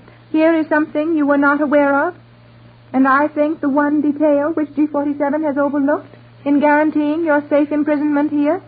Well, Captain Bradford has figured out a way to escape? Not as yet, but I would advise you to tell the captain this. Your homing pigeons may be found in the transportation laboratory. Jerry, those little homing pigeons. Oh, boy. If Tex can only figure how to get those pigeons up to the top of the water. Do not raise your voices, and do not discuss this with the captain in your quarters. Bring him to this section, where we are standing now, immediately after lunch tomorrow. I will meet you here, obviously by accident. In the meantime, say nothing to the captain or to Mrs. Gregory. But can't we even... Tomorrow at noon, immediately after lunch, and execute your movements carefully. Your only hope of ever leaving this city rests with those pigeons. Make no mistake about that. The magic island of Euclidia is completely submerged, and G47 has planned to have it remain so for a long time. That means that the chances of escape from the underwater city are not very bright just now. But when Jerry and Joan went on a tour of this strange colony beneath the sea, they were fortunate enough to meet their Euclidean friend, the girl submarine commander. She's given them a bit of news, and with it a great deal of hope. But Jerry and Joan can't tell their news to Mrs. Gregory and the captain in their own quarters for fear of being overheard. We find the two youngsters standing on a balcony which overlooks the agricultural section of Euclidia, trying to look innocent as they watch the floor of the cavern seeking Mrs. Gregory and Tex Bradford. All right. I didn't say anything, did I? Not yet. Then what are you sticking your elbow into my ribs about? That is a reminder that you are to continue saying nothing. Oh, okay. I know what's worrying you, and you can stop worrying about it. Do you think we should continue our walk? No, not yet. I thought I saw the captain and Mrs. Gregory walking over this way. We can go down and meet them. Very well, we will watch for them. Well, that's what I said the first time. If you hadn't given me an argument, we'd have saved a lot of time. What would you suggest we do with the time? What time? The time we would have saved if we had not wasted it in talking. You can say the silliest things. Hey, isn't that your mother and the captain over there? Yes, I believe it is. Well, then come on. Let's get back down the floor of this place and meet them. The elevator directly behind us will take us to a point which should intersect the path upon which they're walking. Okay, I can stand it if you can. But that funny cage they use for hauling pigs and cows around in this noisiest blame thing this whole crazy Euclidia. I noticed that, Jerry, and I can see no reason for it. Well, neither can I. It's easy to see that they keep some of the things human beings use around noisy on purpose so they won't forget how to hear with all the silence around them. But who cares whether pigs can hear anything or not? It is indeed puzzling, Jerry. But perhaps a thorough study of the mechanism as we descend will advance our education. Well, I don't need any education about making noises to please pigs. Nevertheless, it would be wise to accumulate as much knowledge of Euclidean methods as possible. It may prove valuable at some future time. Now who's talking too much? I said nothing. You blame near said plenty. Now let's get into this noisemaker.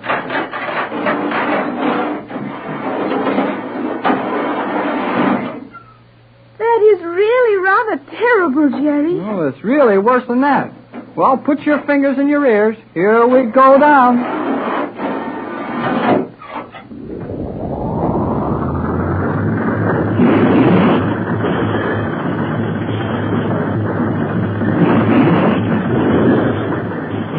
Well, golly whiskers. It's worse going down than it was coming up. I should think the pigs would resent this. They ought to. But hang on tight. It'll soon be over.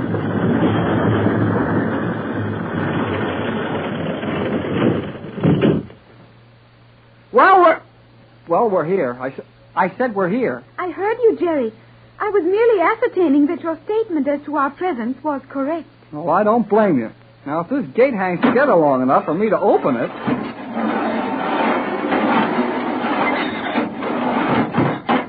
We have arrived safely. Yeah. And the next time, we'll walk down. Hello, Joan. Oh, Jerry, there are Mother and the Captain. Oh, hello, Mrs. Gregory and Captain Bradford. Come on over here. We got something to show you. Well, if you were riding in that broken calliope that just came down, you should be worth looking at. Are you all right, Joan, dear? Oh, we are quite all right. Well, it's nothing short of miraculous. Tex and I watched and listened, and it seems as if the entire city were falling in. What's the idea of all that noise, Jerry? I don't know, Captain. And Joan couldn't figure it out either. They use this elevator for pigs and cows. Maybe there's a reason for it. Well, I can't imagine what it could be. Neither can I. Is it all right for us to talk here? Yes, Captain, this is the spot indicated as being quite safe for our conversation. We cannot be heard in any of the communication chambers, as this agricultural section is completely natural, with the acoustic properties of any open space of these dimensions. Well, as it's a mile across, I guess we're safe enough then. What was it, Jerry?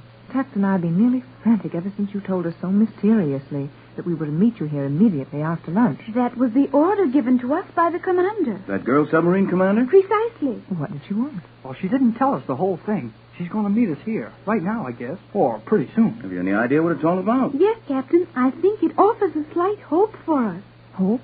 Hope of what? Getting out of this crazy city of Euclidia. Jerry, you mean Not that too loudly, Mother. Well, I thought we were safe here. All we have to do is to keep our voices reasonably low, and above everything else, we must watch carefully on all sides to see that no one approaches. All right, we'll watch all that. Now, get along with the news. What's it all about? Well, that girl submarine commander can tell you exactly where to look for them, and maybe she's got an idea or two how about to use them. But anyway, she knows where our homing pigeons are. Tex, those little... Quiet, Mother. Oh, yes, of course. I'll be quiet. But, Tex, those homing pigeons, do you realize what this may mean to us? You bet it may. If it's humanly possible to get those birds out of this place, we'll escape, and we'll do it mighty soon. Shh. Quiet, everybody. Here comes the commander now. Where? She is coming through that small door over there in the wall. You and I must go, Mother. Go where? It was the wish of the commander that we watch carefully as she explains her plan to the captain and Jerry. You will walk down that path and keep us in view. Study the trees or the flowers, and be prepared to warn us if anyone should come. Very well, Joan, dear. Please tell me as soon as you possibly can. Yeah. You're next, Joan. Better get over there by the door to the commander's quarters. If anyone comes through it, you can get bawled out for hanging around there and give the commander a chance to get away from it. Such was exactly my thought. How do you do, Commander? What are you doing here, Cleostra? Just wandering idly around. Very well. Wander as much as you will, but do not attempt to enter that door. That girl sure doesn't take any chances, does she? Oh, she can't. It would be just too bad for her if she was caught doing this. Might I ask the purpose of your conference in this spot? Oh, hello, Commander.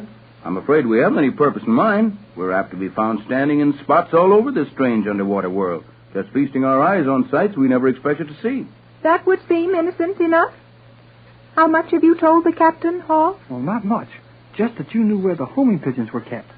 That is well. And you discussed that only in this spot? That's right, Commander. Jerry and Joan never said a word until they got us over here. But would it look suspicious if you were seen talking to us?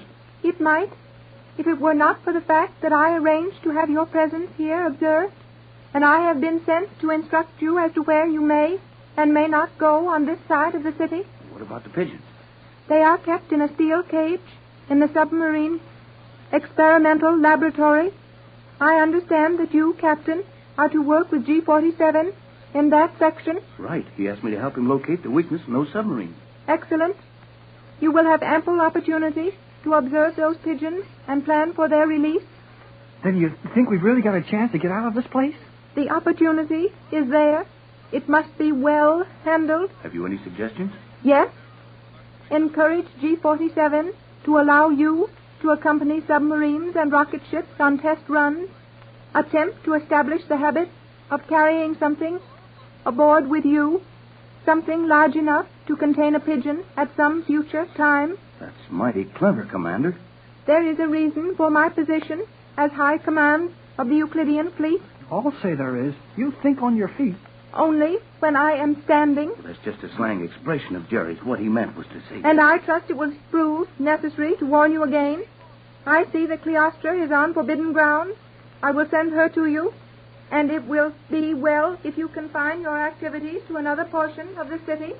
Gee, she's plenty smart. She sure is, son. Cleostra, You will join your friends and leave this sector at once? Of course, Commander. Just as you say. Joan's getting bawled out. And she's taking it well. I'm glad we know so many people who know how to think fast. Are you two going to stand there and talk all day? Oh, we're going to move on, Mrs. Gregory. We just got bawled out by that girl commander. I think we were mistaken in coming to this side of the chamber. The commander made it very plain that we were to remain away from here. And she made that plain to us, too. What did you find out, Tex? I found out where the pigeons are, or at least where to look for them. And more than that, the commander gave me a mighty good tip on how to use them. She actually suggested a way to get them free? Release them from this underwater city? Yeah, and if I can't work it the way she suggested, it's all my fault. Boy, then we're as good as free right now. Do not raise your voice, Jerry. No, and don't get too enthusiastic over our chances. This thing will take weeks, maybe months to work out. Oh, it doesn't matter how long it takes. If we have the slightest hope of escaping from Euclidia, we can surely have patience enough to bring it about. I'll say we can. Oh, boy. Wait till Tex starts experimenting with those submarines. It will only be a matter of time. I am sure of that. I think we've talked long enough about this right now. We might find that someone could slip up on us. Well, let's all keep quiet about it and do plenty of thinking. Ideas will come in handy the next time we have a chance to talk it over. I suggest we return to our quarters. We may as well. We've seen everything we're going to be allowed to see today. Well, I don't care where we go now. I'm so blame happy, I'm liable to whistle right in old Chief 47's face if I meet him. That would be about the worst thing you could do, Jerry. We must all be sure to act just as hopeless as we're supposed to be. G47 would get wise mighty quickly if we're too happy all at once. You're right, Tex. A long face is our best protection now. How far are we from our quarters? Well, if we walk, we're a couple of miles around those paths. But if we ride this nice, quiet elevator right here, well, we're only a couple of minutes to the balcony, then right around our quarters. Then by all means, the elevator. Suits me. I've walked plenty for one day. This is rather a novel elevator. You may be surprised by its activity. Yeah, and it's quiet, too. I saw you two come down in it. But I'll take a chance. Okay, here we go. Now, I'll open the door.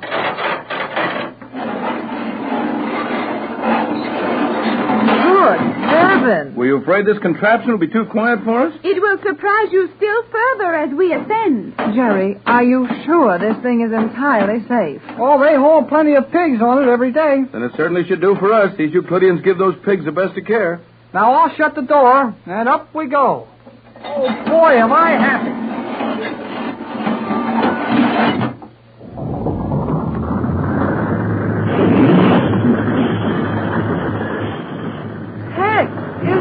Terrible. I've had smoother rides. Jerry thinks this is very funny. Well, isn't it? Your sense of humor is rougher than mine.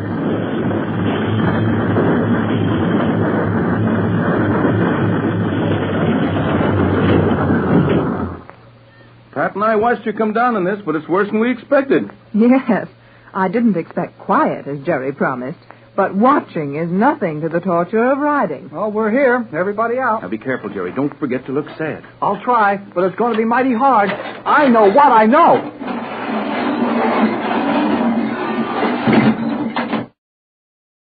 Faster than a speeding bullet. More powerful than a locomotive. Able to leap tall buildings at a single bound. Look, up in the sky. It's a bird. It's a plane. It's Superman. Kellogg's Pep. P-E-P, Pep. Kellogg's Pep, the Sunshine Cereal, presents The Adventures of Superman.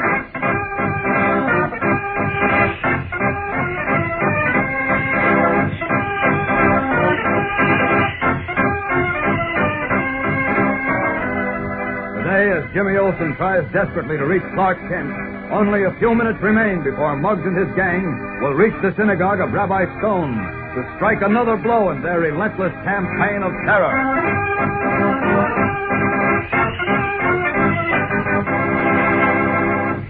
Hi there, gang. This is your pal Dan. Say, have you ever wondered why Mom is so glad when you clean up every last bit of your breakfast dish of Kellogg's Pep? Of course, it's a treat for you because Pep is loaded with sunny golden toasted flavor. But Mother's also thinking of the wonderful nutrition in this whole wheat flake cereal. Good whole grain food value, plus an energy vitamin B1, more than twice as much as in sun-ripened whole wheat. And vitamin D, your whole daily minimum need in every 1 ounce serving of Pep. Mom will tell you how important vitamin D is to help build strong bones and teeth. And here's something else that Mom has in mind when she urges you to eat every last crisp flake of Kellogg's Pep. She's thinking of fellows and girls just like you all over the world who are going hungry nowadays. And she knows the cereal grains have been picked out to help feed those children. And she knows how important it is for us not to waste any cereal anytime. So when she brings a package of Kellogg's Pep home from the grocer's, she opens it carefully. And she pours it carefully, too. And she urges you and your brothers and sisters to eat up all that's poured out. So take a tip from Mom, gang. Don't waste. Do your part to help feed those hungry fellows and girls all over the world. And now, the adventures of Superman. Battling an unknown enemy, a hidden underground organization attempting to spread the vicious poison of hatred and intolerance, Clark Kent, in his role of Superman, has enlisted the aid of Jimmy Olsen, cub reporter for the Daily Planet, to learn the identities of the hate mongers. Yesterday, as you recall, Jimmy discovered that another attack was about to be made on a member of the committee sponsoring an interfaith clubhouse and playground for neighborhood boys and girls of all races and religions. This time, the attack was to be made on a Jewish house of worship, the temple of Rabbi Stone, a committee member. From a drugstore phone booth, Jimmy tried desperately to reach Clark Kent, but there was no answer. As we continue now, he is still the receiver glued to his ear, pleading aloud for some response from the dead instrument. Please, Mr. Kent. Please answer. There isn't much time. They're on their way. Please answer. Oh, he's not home. He must have gone out, or else he's asleep and the bedroom door is closed. And... Hello? Mr. Kent, Jeepers, where were you? The phone's been ringing for almost 5 minutes, and I was... Whoa. Take it easy, Jim. Take it easy. I can't take it easy. Muggs and his gang are on the way. They left here just before I started to call you. We've got to stop them, Mr. Kent. If we don't... Listen to me. I can't understand a word you're saying. Now, calm down and tell me what's the matter. It's the rabbi. Rabbi Stone. Yes, what about it? Muggs and 3 of his toughs are on their way to Rabbi Stone's temple. What? They're going to break in and do all the damage they can. Are you sure? Of course I'm sure. I was supposed to go along with them, but I made believe I had a stomachache so I could get to a phone to call you and tell you. Where is Stone's temple? Well, never mind, I know. On Clinton Street. Yeah. You know where he lives? No, I don't, but... I'll look it up. What are you going to do, call the police? No. This is a job for Superman. Golly, you almost sounded like Superman the way you said that. Huh? Oh, what's the habit, I guess. Look, Jim, you better come on back to the apartment. I'll leave the key under the front doormat. Wait here for me. I'll be back as soon as I can. Where are you going? To get Superman. Well, can't I come along to watch Superman give those guys their lumps? Look, in the first place, that's not what he's going to do. And in the second place, you've got to keep in the background. You can't let Muggs suspect that you tipped me off. Oh, yeah, I forgot about that. Well, I'll see you later, then. Okay, and Mr. Kent. Yes? If Superman does give them their lumps, tell him to park one on Muggs' nose for me.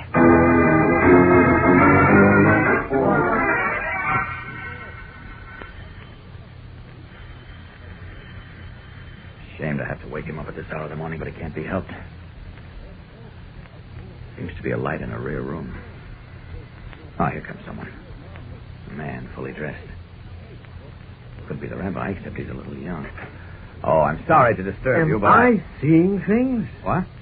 Oh, this costume. No, it's authentic. Then you're Superman. Guilty as charged. Are you Rabbi Stone? Yes, I was working on a sermon. That's how I happened to be up this late. Oh, I see. Won't you come in? Well, I'm afraid there isn't time to visit, Rabbi. I've just learned that a mob of young hoodlums are on their way to smash up your temple. What? I believe we can still head them off if we hurry. That letter I received, it warned me about this. Lord in heaven, isn't anything sacred to those people? Evidently not. I suggest we get right over to the temple. Now, if you'll just swing your arm around my neck. Around you? We're going to fly? Faster than you've ever flown before. You're not afraid, are you? Afraid? Why, you know... you've never dropped anyone, have you? Oh, not yet. And I certainly don't intend to start with a clergyman. Are you all set? I guess so. Good. Up and away!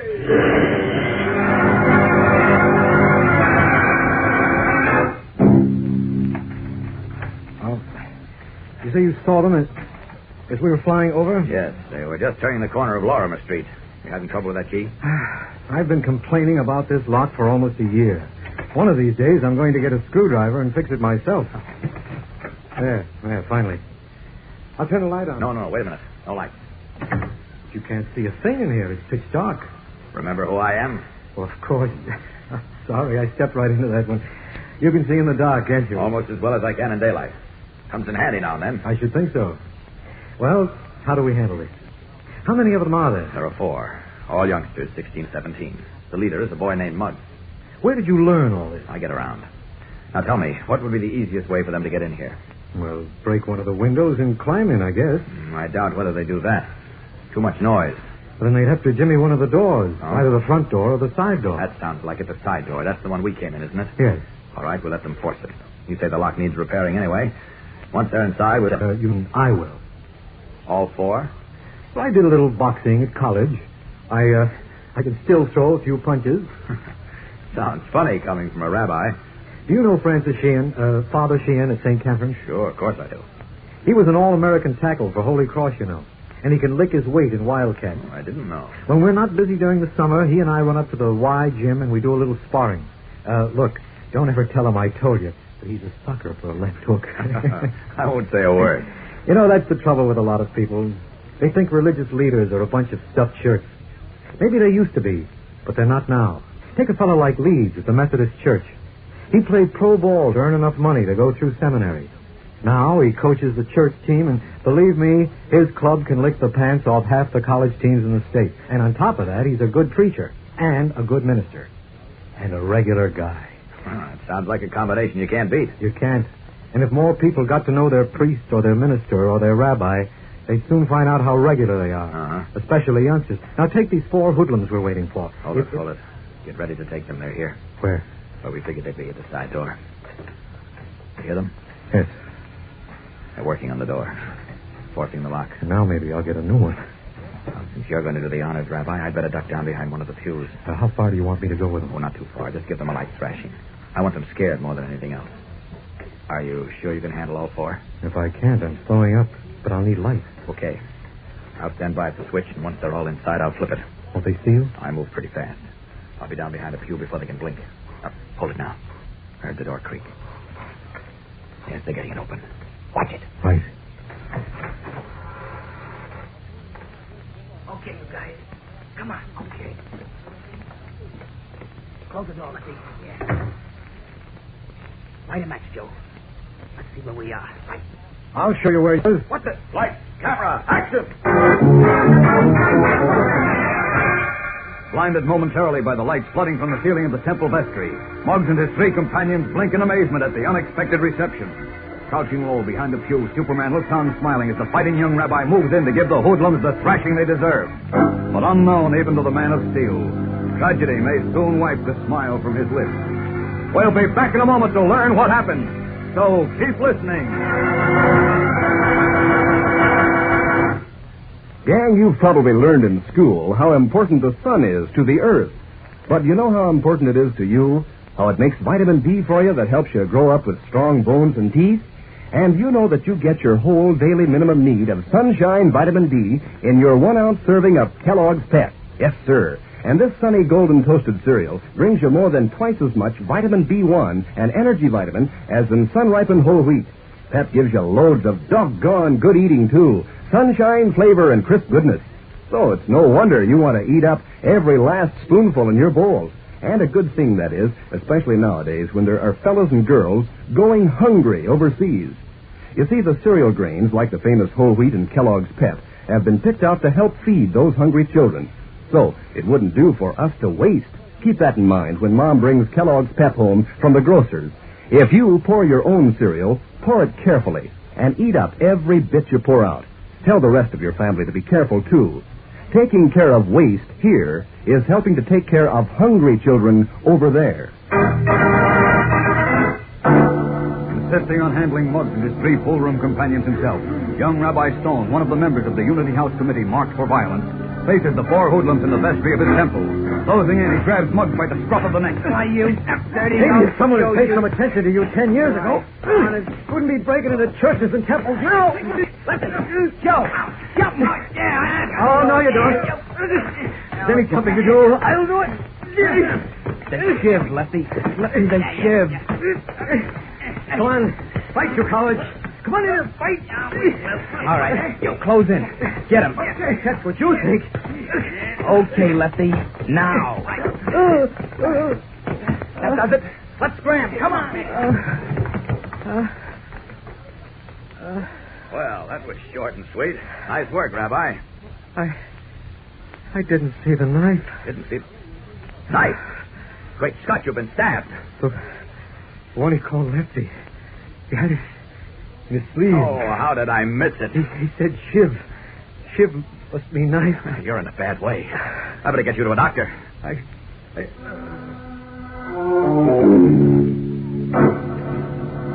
an ever-widening circle of telltale red marking his white shirt, the young rabbi gasps and collapses in Superman's arms. Another victim of hate and prejudice. Has Muggs gone too far this time? Is it murder? Gang, Monday's episode is tense and exciting as Superman, angered as he has never been before, moves heaven and earth to get his hands on the hate mongers responsible for this latest act of murderous violence. But something happens.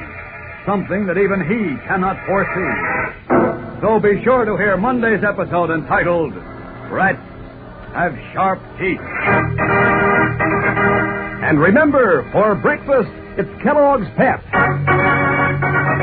For excitement, the adventures of Superman.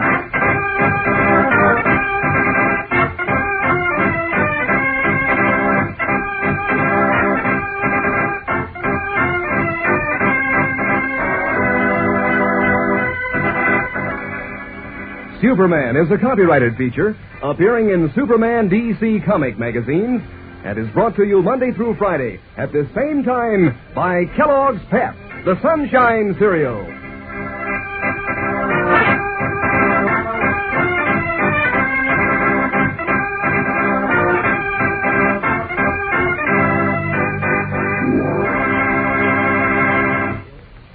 Say, if you want your dog to tag right along with the gang, if you want him to be strong and husky, don't let him eat just to fill up. Mix the scraps of meat and fat in with Kellogg's Grow Pup dog food. Then just see if you don't get congratulations on what a fine dog you have. Grow Pup has what it takes to help keep a dog hitting on all fours, and it's full of swell, meaty flavor dogs like. Besides, there are 3 different kinds of Grow Pup. Grow Pup Ribbon, Grow Pup Meal, and Grow Pup Pellets. Ask Mother to start feeding your dog Kellogg's Grow Pup today. And be sure to be with us on Monday for the thrilling adventures of Superman. This is the Mutual Broadcast. Faster than a speeding bullet. More powerful than a locomotive. Able to leap tall buildings at a single bound. Look, up in the sky. It's a bird. It's a plane. It's Superman. Kellogg's Pep. P-E-P, Pep. Kellogg's Pep, the Sunshine Cereal, presents The Adventures of Superman.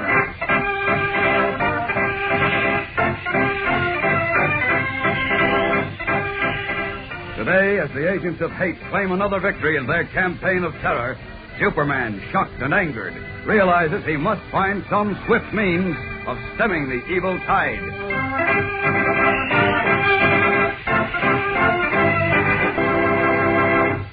You know, Old Man Sun sure is hep when it comes to giving your day a cheerful send-off. And if you are hep to Pep, the Sunshine Cereal, your breakfast gives you a head start on a terrific day.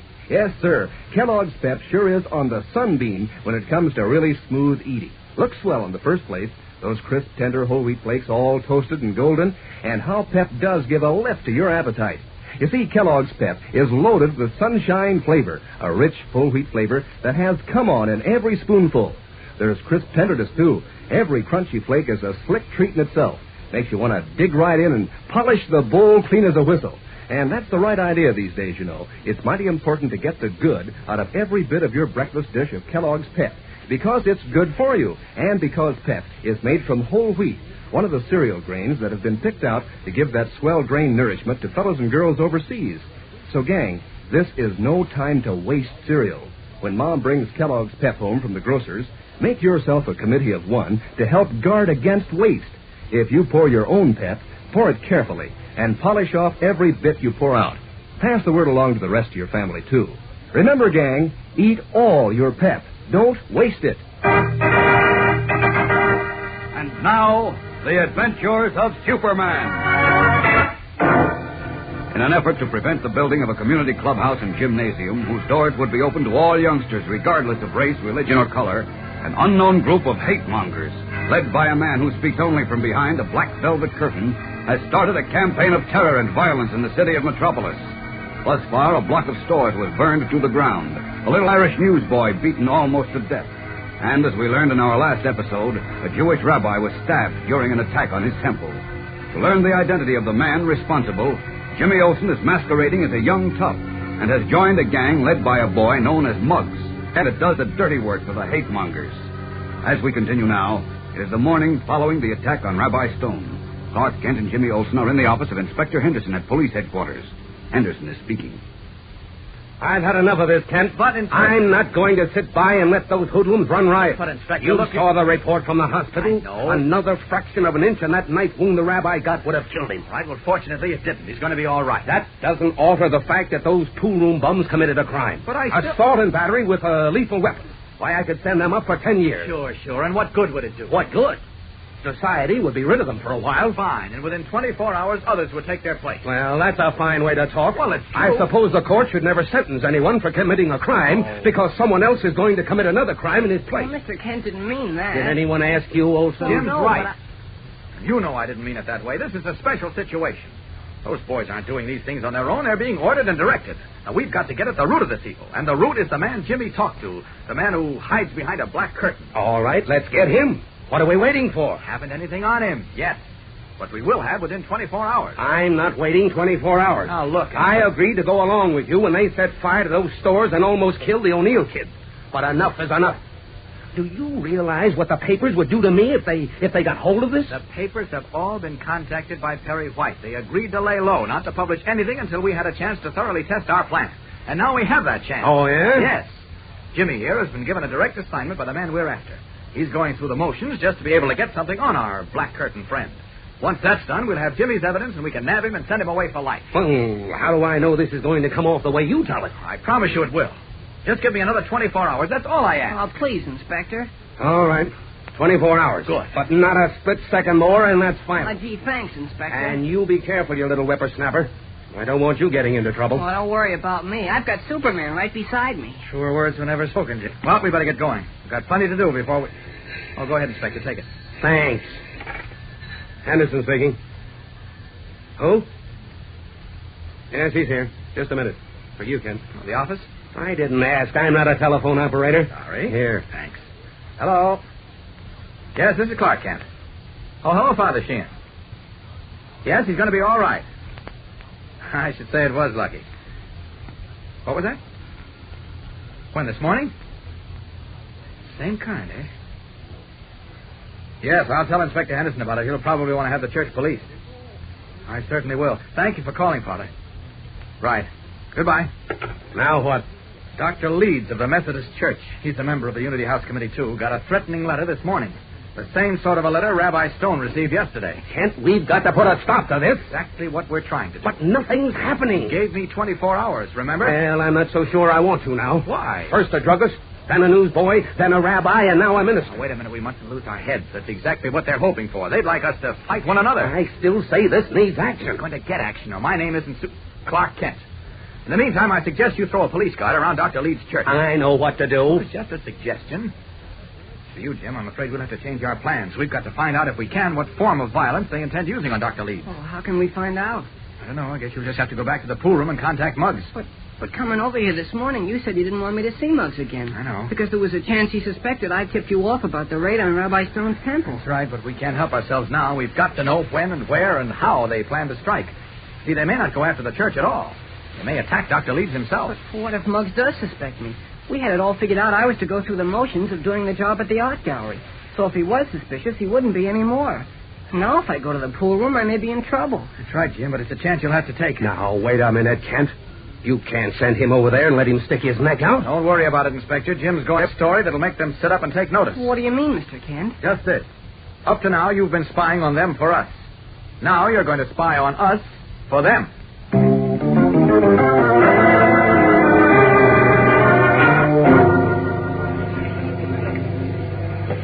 Hey, Skinny. Seen Muggs around? He's in a back room with Lefty. Okay, thanks. Hi, Muggs. Hi, Lefty. Chew. Come on in. Got something to tell you, Muggs. Oh, yeah? Yeah. Better be good. What's the matter, Muggs? You swore at me? Go ahead. What do you got to tell me? You had to slip a knife to a guy at the temple last night, didn't you? How'd you know? Who told you? Nobody told me. How'd you know? Well, give me a chance and I'll tell you. Go ahead, spill it. All right. I was sitting in the drugstore where you guys left me when I got that stomach ache, and they brought in a guy half dead. I heard them talking. They said he got knifed in the Jewish temple, so I figured you guys did it. What'd they say? They say anything about descriptions? No, the guy that got knifed, after a while he come to. Cop asked him if he could describe the guy that did it, and he said no. You see, Lefty, what I tell you. Olsen, you're a lifesaver. Lefty's been sitting there beating his brains out, figuring a bull was going to nab him. Oh. Lefty done a knifing? Yeah, he had it. The guy was laying for us. No kidding. Yeah. I figured maybe some wise guy tipped him off, or maybe he was just there.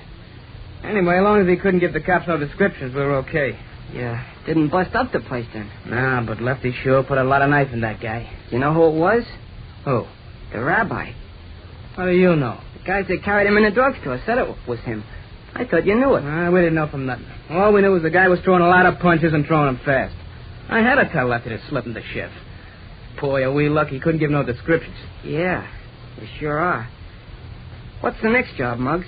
Who says we got a job? Well, just asking. I kind of figure I got to make up for fading out on you guys last night. I'm sure I can pull jobs, too. Yeah? Yeah, sure. Know anything about car engines?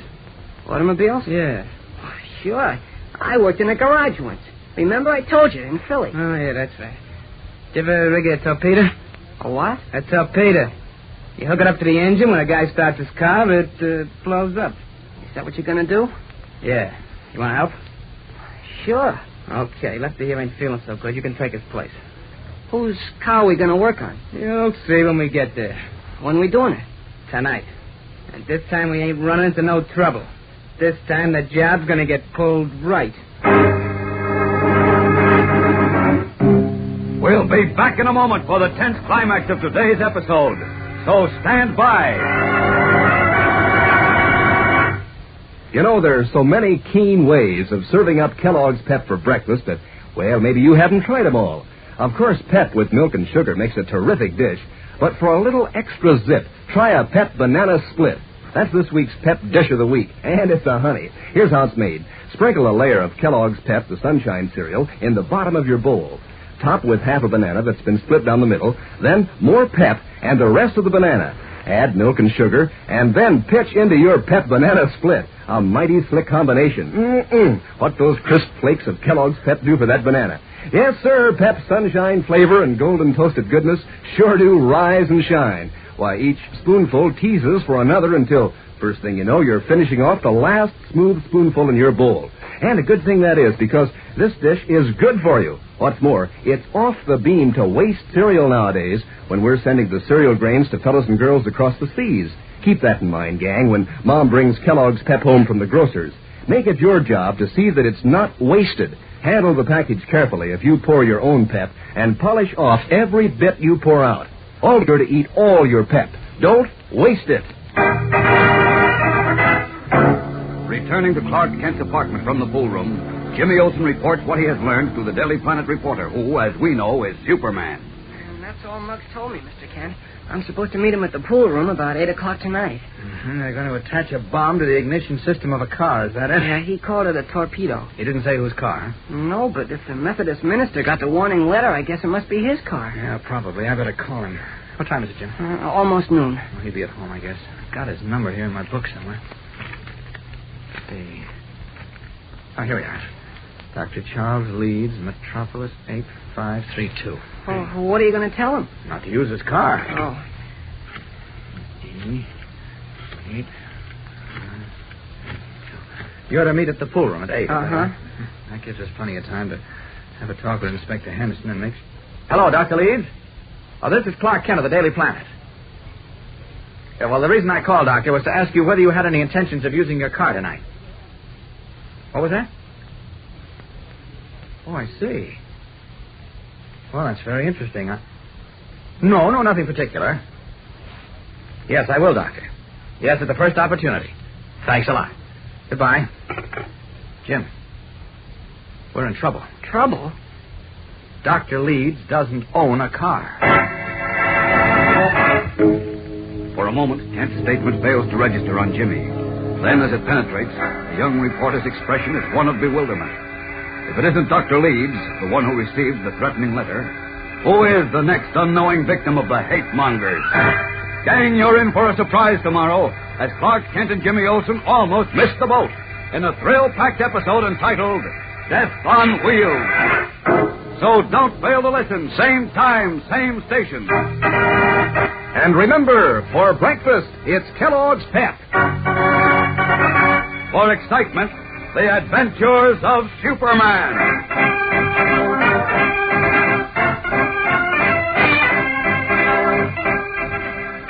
Superman is a copyrighted feature appearing in Superman DC comic magazines and is brought to you Monday through Friday at the same time by Kellogg's Pep, the Sunshine Cereal.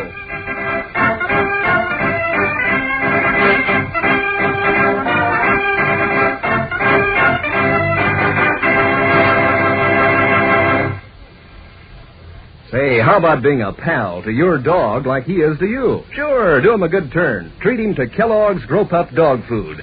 Why, it beats all how many dogs give Grow Pup the glad eye. It's so full of meaty flavor, and there are 3 different kinds to pick from. There's Grow Pup Ribbon, Grow Pup Meal, and Grow Pup Pellets.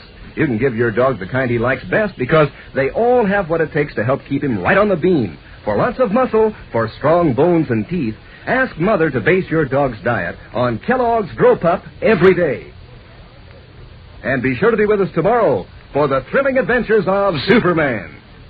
This is the Mutual Broadcasting System. Tired of the everyday grind? Ever dream of a life of romantic adventure? Want to get away from it all? We offer you Escape.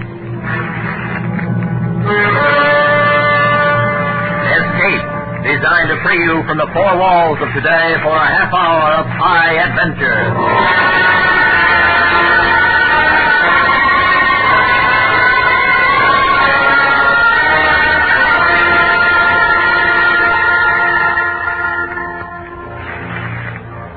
You are standing in a darkened room in the heart of Russia's dread Lubyanka prison, your mind tortured into blankness, while across a desk from you, happily smiling at you, is the chief of Russia's secret police, who intends to drive you to insanity or to death. Listen now as Escape brings you John Boehner's exciting story, The Man with the Steel Teeth.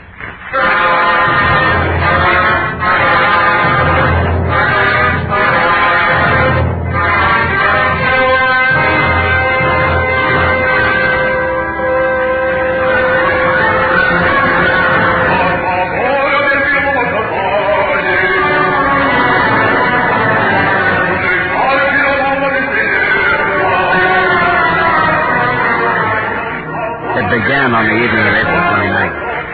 I was seated in my box at the Bolshoi Opera in Moscow, listening to a particularly fine performance of Boris Godunov, and I felt a slap on my shoulder. Yes, police. Пойдем со мной. What do you want? Пойдем со мной. МВД. What? На двор. Now, look here. What's this all about? You are under arrest. Arrest? What are you talking about? Come. There were 2 other men with me. Big men.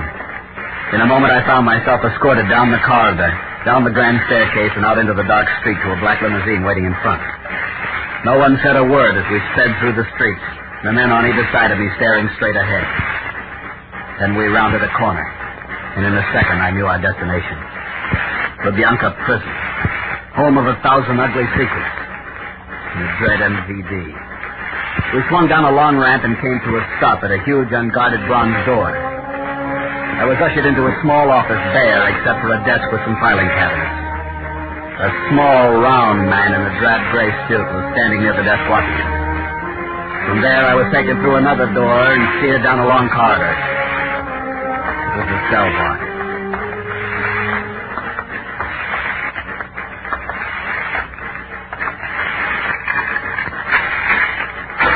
No, sir. And I was was a prisoner of the Soviet secret police.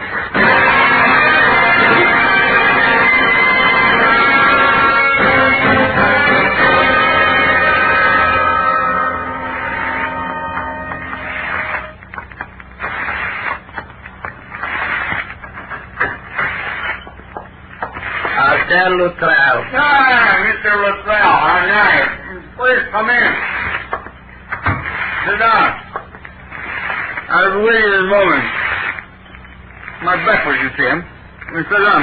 Товарищ начальник. Иди сюда, помоги мне обслужить селедку, а? Товарищ Головин, я уже завтракал. Большой завтрак. Только что кончил. Ерунда. Как ты можешь заказать такую прекрасную балтийскую селедку? Нет. Возьми ее с хлебом. Да, спасибо. Балтийский, да? Just a minute. I've been here for 2 days without a word for why I'm arrested. I want an explanation. Мой холодный. Look, I'm an accredited correspondent. My papers are in order. You know that. Now, what about it? Я умею, но тоже завтракал. I gave up. They had no intention of dealing with me until they were good and ready. I could see that. I watched the man behind the desk. He was the same one who'd been in the office when I was brought to Lubyanka. Inspector Golovin of the MVD. A small, round little man in a badly fitted gray suit. Gold-rimmed spectacles magnified his brown eyes, and when he smiled, his full lips uncovered the most fantastic set of stainless steel teeth I ever laid eyes on. Full uppers and lowers. Then the morning feast was over. My dear Luttrell. How pleasant to see you again. Again? We've never met, and you know it. Sponsor House for one a year or so ago. A reception for the Belarusian delegation to the All-Union Sports Congress last year. A diplomatic banquet in honor of the President of the Uzbek People's Republic. Many places, my friend. I don't know you.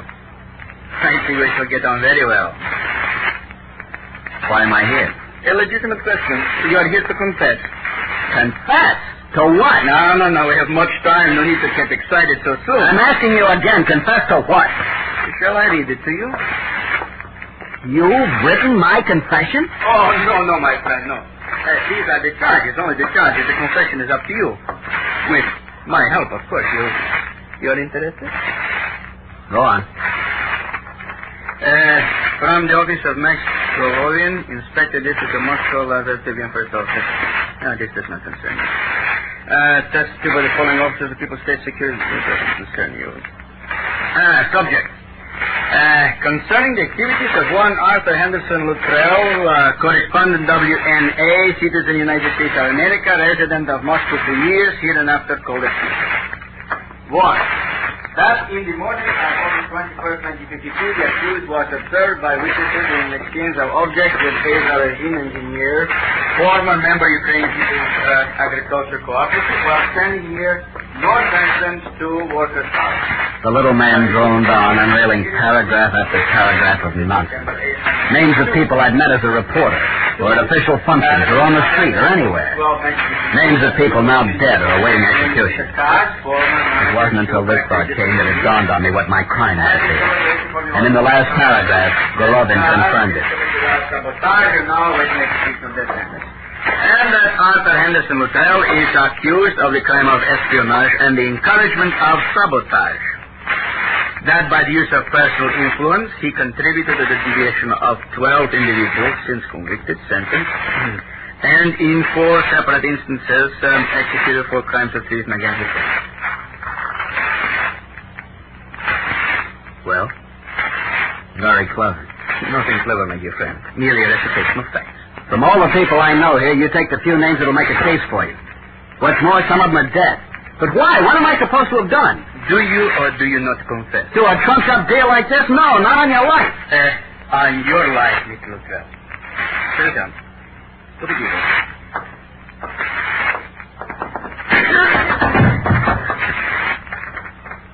You have been asked the question, my dear boy.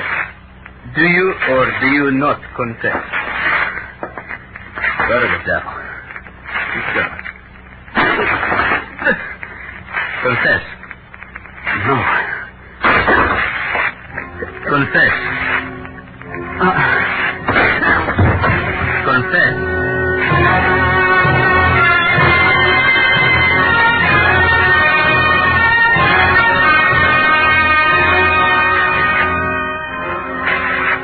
Then they tried psychological persuasion. The method? To wear me down to the point of exhaustion when I would gladly sign anything in exchange for a night's sleep.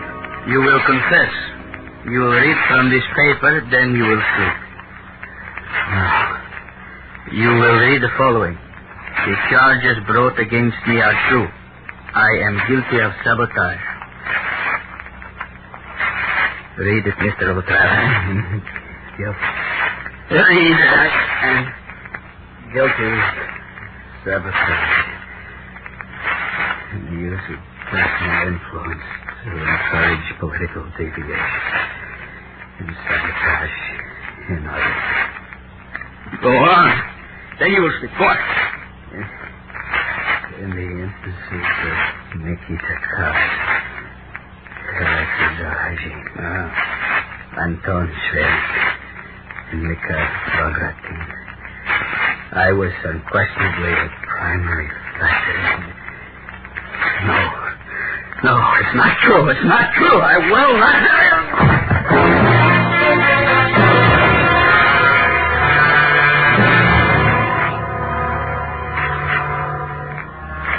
And I awoke to find myself back in my cell. Then I noticed something was strange. Something different about my cell. An unnatural stillness. It took an effort to focus at the moment. Then I saw what it was. My cell door was open. Just a crack. But it was open. It had always been closed and double locked each time I was returned to question it. But now it was open. Reason told me it was another way of torturing me. A trap. But I had to try. Cautiously, I stepped out into the broad corridor and moved past the line of cells. I could reach the bronze doors. The bronze doors. Outside. Escape.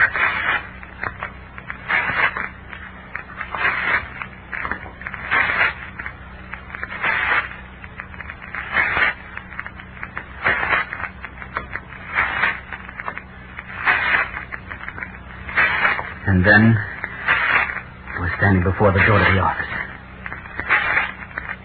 It was too easy. They'd be waiting on the other side. They'd be there.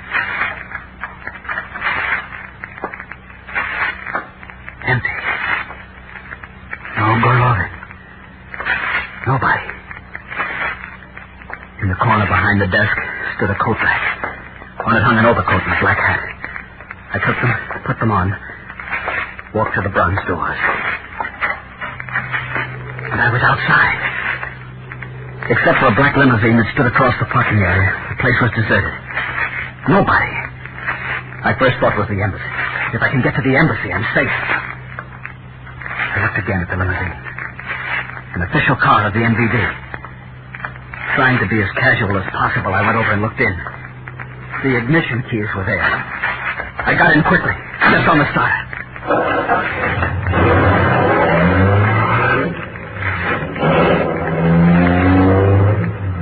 I drove carefully, alive to the fact that the city had 1,000 eyes. It was early morning. A few cars were on the street. The commissars and sub-commissars, associate commissars and their assistants. Soviet officials and rolling to work on privileged wheels.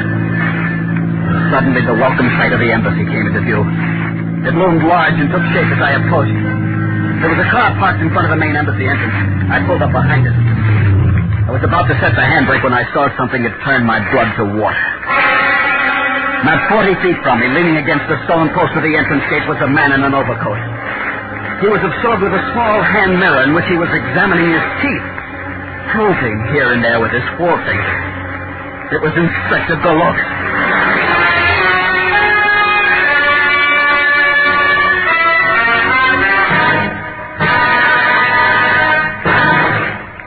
We will return to Escape in just a moment, but first, answering the call of the sick and the distressed at home and at the battlefield is the job of the Red Cross. This month, the Red Cross is asking for contributions to carry on this wonderful work for another year. Can we do less than answer the call ourselves? Give as much as you can to the American Red Cross. And now, back to Escape.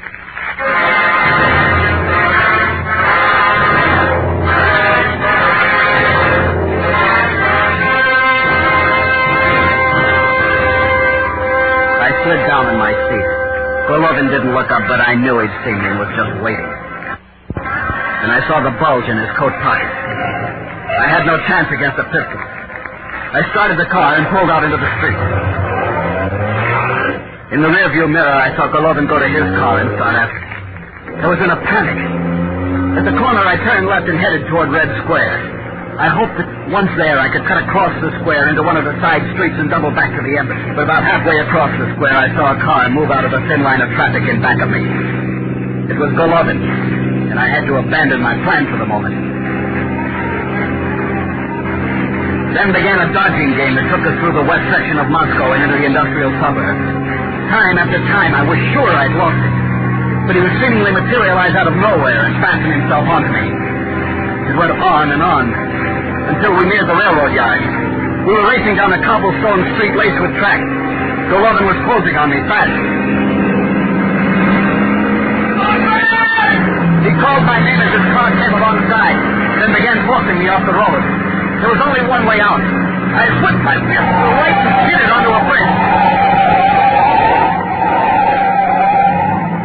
I picked up speed and in a while found myself in open country with Golovin nowhere in sight.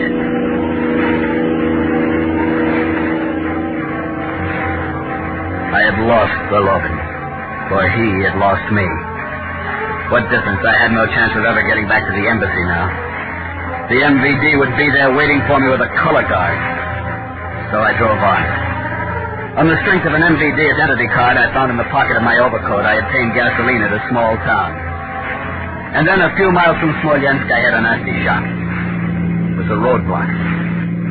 2 trucks were placed squarely across the road 20 feet apart. Soldiers with Tommy guns stood in the light of flares, motioning me to stop. There was nothing to do but pull over. A soldier came over and flashed a light in the window. Товарищ, добрый вечер. Добрый вечер. Извините, товарищ, подождите ваши бумаги. О, МВД. Идите. Извиняю, товарищ сержант. Что-то случилось с Демидов. Хотел проверить. Спокойной ночи. Спокойной ночи. The soldier waved me on. The MVD identity card had done it.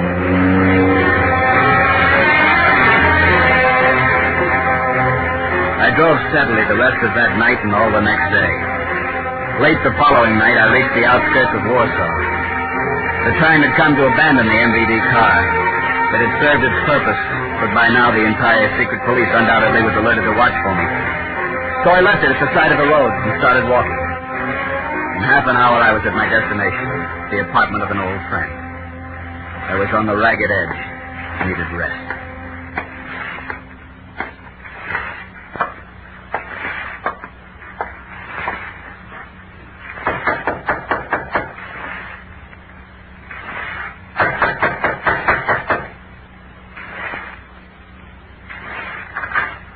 What is it?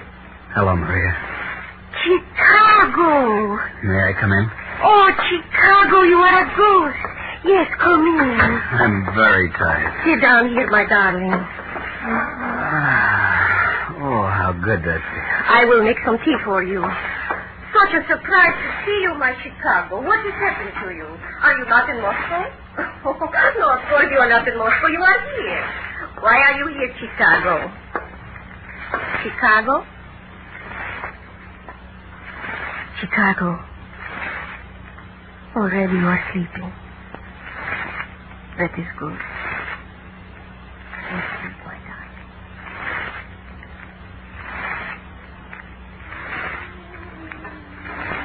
Morning. Ah, Chicago. Finally you waked up. But it is not morning. It is 2 o'clock in the afternoon. How do you feel now? You sleep good. Oh, it's heaven. You going to stay awake now? I'll give you a cup of coffee. You're an angel. Never mind the angel thoughtful. Here. Thanks. First cup of coffee I've had in 2 months. Now, you must tell me, Chicago, what has happened? Where do you come from? Where do you go?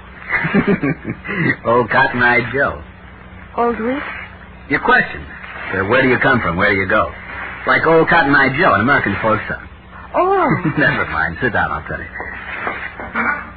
I have missed you, Chicago. And when you came in last night, I was very happy. You're still as beautiful as ever, Maria. But I am wrong to talk this way to you.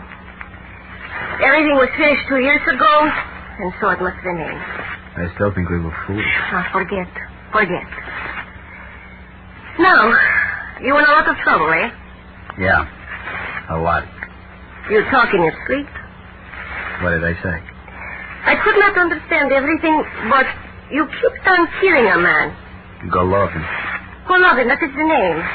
You must hate him to kill him so much. Well, he gave me a lot of trouble. Oh? What he look like? Oh, a small man, quite small. Maybe a little fat? Yeah. Does he wear glasses? I really talked to myself, didn't I? No, but there is such a man outside in the street who looks like that. What? Wait.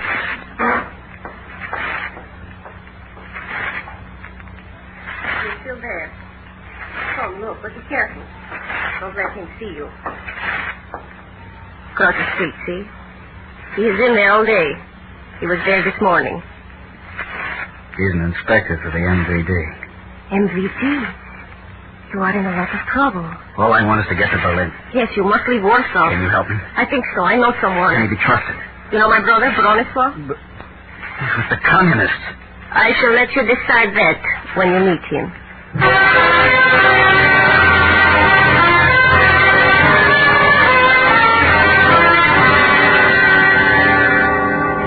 And remember to use the pistol only as a last resort. So, go over your cards again. We shall see if you know them. The personal identification card. Talk. Gasoline ration card. Talk. ID badge where I work. Inspector for State fishery. Talk. Travel permit. And work record. Good. Now we go. Maria, I don't know how. Not one word from you. You saved my life, Maria. I'll never forget it. So, give me a kiss now. Come now, let us go. Goodbye, my beautiful Chicago. Goodbye.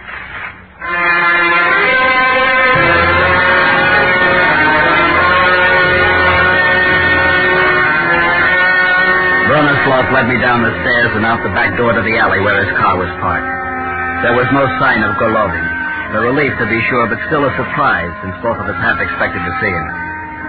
Maria's brother had done a first-class job arranging my escape. From Warsaw to Berlin was a cruise. Clear sailing all the way. It was a lovely summer night when we arrived in Berlin. We drove as near to the line dividing the sectors as we could. I got out. There was a handshake between us, and Bronislaw was gone. I started walking to the end of the street. The end of Soviet influence. 10 yards away, I rounded a corner and... Good evening, Luttrell. Golovin. The little man blocked my path so I couldn't get by. His hands were thrust deep in his pockets, a frightening smile on his face. So now it is the end of the road for us, no, Luttrell? For a while, I thought this moment would never come to pass. But now it is all over. As he spoke, he withdrew a small pistol from his pocket. He balanced it casually in his hand and continued talking. It was the end for me. To think, Luttrell, that the whole adventure turned out exactly as I had planned. From the moment you left your cell till now, every move you made as I had planned. I showed you well the way, no? So you're pleased with yourself, Golovin. Fine, but let's get this over with. What? You do not understand, Luttrell. I allowed you to escape. So you could shoot me at the end of the road. Quite the sadist, aren't you? I allowed it so that I could make my own way here. Well, don't play games, Golovin. Games? No games. This entire thing was planned for my escape. Your escape? Mine. By following you, I could give the impression that I was only doing my duty by pursuing an escaped prisoner. A prisoner who, by chance, you understand, led me to here. You still do not believe me, do you? I just don't follow that, all. Luttrell, in my country it is dead alive. Now it is even worse.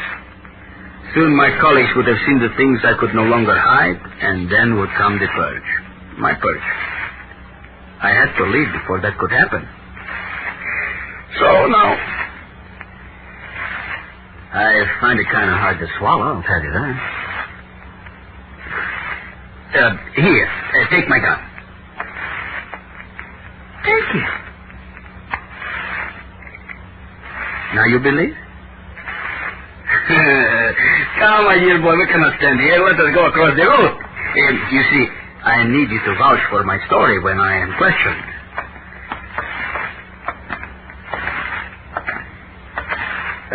One thing, Golovin. What would you have done if you'd found that your colleagues were closing in on you? I would have seized you immediately and taken you back to Lubyanka. You were never exactly what you would call safe, Mr. Cottrell. You were my insurance. Yeah.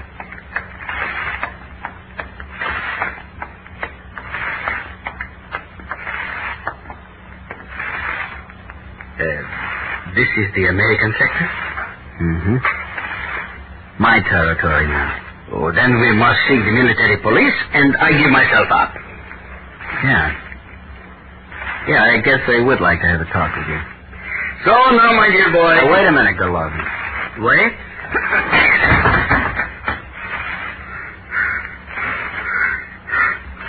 What do you think it is? A lot of reasons. You'll figure them out.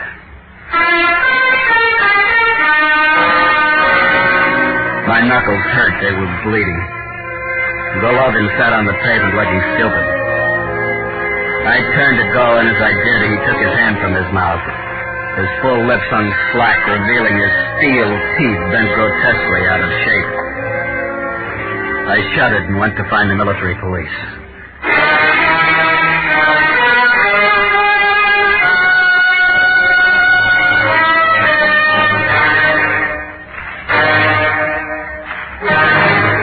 Under the direction of Anthony Ellis, Escape has brought you The Man with the Steel Teeth by John Boehner, starring Harry Bartell. Featured in the cast were Jack Crucian, Charlotte Lawrence, Steve Roberts, and Paul Dubov. Editorial supervision is by John Meston, and the special music for Escape is composed and conducted by Leith Stevens. Next week... You are 400 feet below the surface of the South Pacific. The heavy taste of chlorine gas souring your mouth.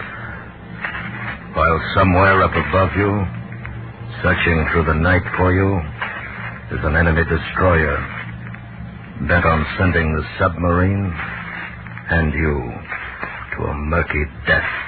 So listen next week when Escape brings you Richard Jan Lee's exciting story, Pressure.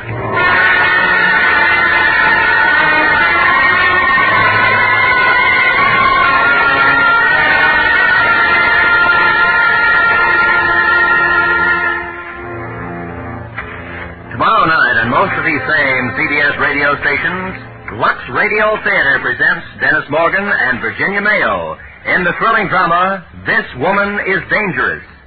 Also tomorrow evening, hear John Hodiak in Suspense's chilling production of The Mountain, a story well calculated to keep you in suspense.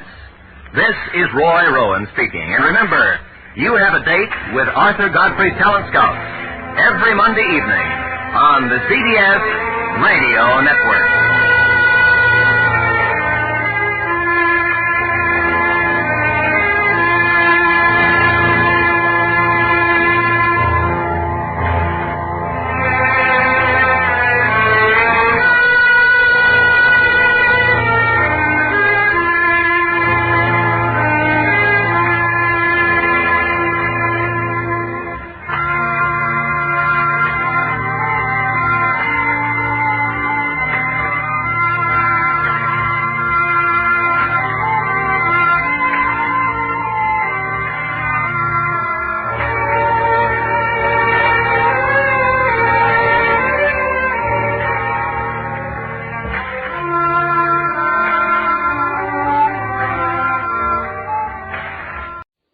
Of the everyday grind?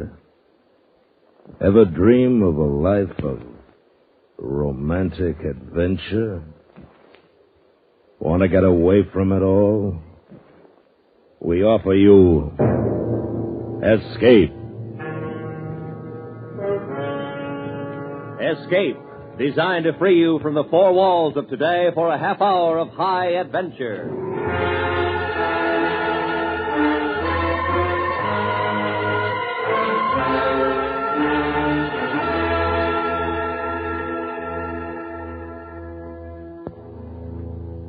You are 400 feet below the surface of the South Pacific, the heavy taste of chlorine gas souring your mouth, while somewhere up above you, searching through the night for you, is an enemy destroyer bent on sending the submarine and you to a murky death.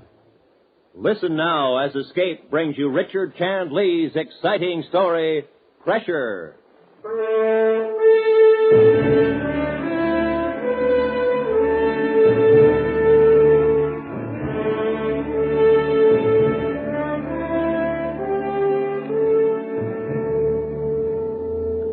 November 6, 1944. USS Amberfish, SS-593, departed Pearl Harbor for her assigned patrol area, the East China Sea. She carried 82 men and 24 torpedoes. She was commanded by Lieutenant Commander Daniel Hall. Her record was 0. This was her 4th war patrol. On the 32nd day of patrol at 1700 hours, Amberfish surfaced off the southern coast of Japan. Fog. Wouldn't you know it, Mac? If the sea doesn't run heavy, we get fog. What can you find in this? What's the old man got planned for tonight, Lieutenant? Routine. Night surface routine. You think the last night on patrol we did... Hold it. Hiya, boys. Captain? Evening, sir. That's a lousy night. What speed we making, Frank? About 5 knots, sir. 1 and 2 main engines on battery charge. Number 4 on propulsion. Position? About halfway through Asumi Strait. Course 045. Radar has the coast of Kyushu ranged at approximately 15 miles on the port beam, picking up the usual fishing boats. Aside from that? Yeah. No. Nothing. 32 days and nothing. 4 patrols and nothing. Sir, may I suggest something? Yeah, sure, Mac. What? Well, last night on patrol, sir, maybe we could go after one of those fishing boats, take some prisoners for intelligence and sink her by gunfire. We got no orders for it. I know that, sir, but... It might do us all some good, Captain. End up the patrol. It's better than nothing. I'm sorry, boys. We got no orders. That's it. Yes, sir. Only we're all. Only what? Nothing, Captain. Nothing at all.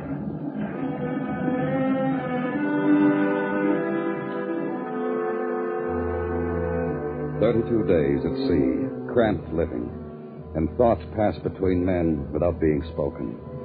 He knows what the torpedo, the executive officer, the whole crew think. Captain Hall, a book commander.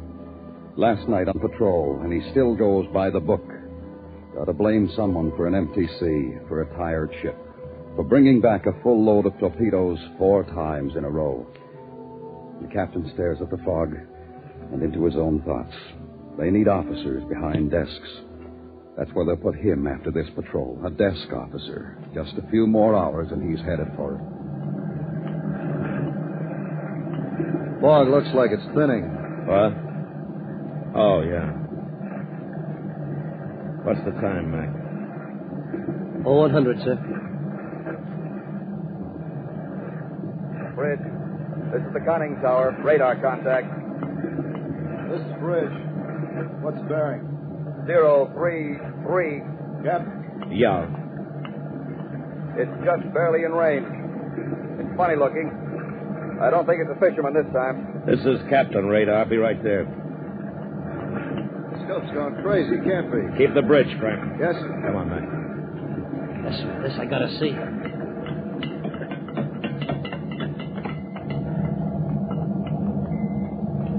Okay, Johnson, what have you got? Yes, sir, Captain. Now, there it is, sir. See? It's a tip, then it goes. Nothing. The scope's gone crazy. Come left to course 033. 033, sir. All stop. All stop, sir.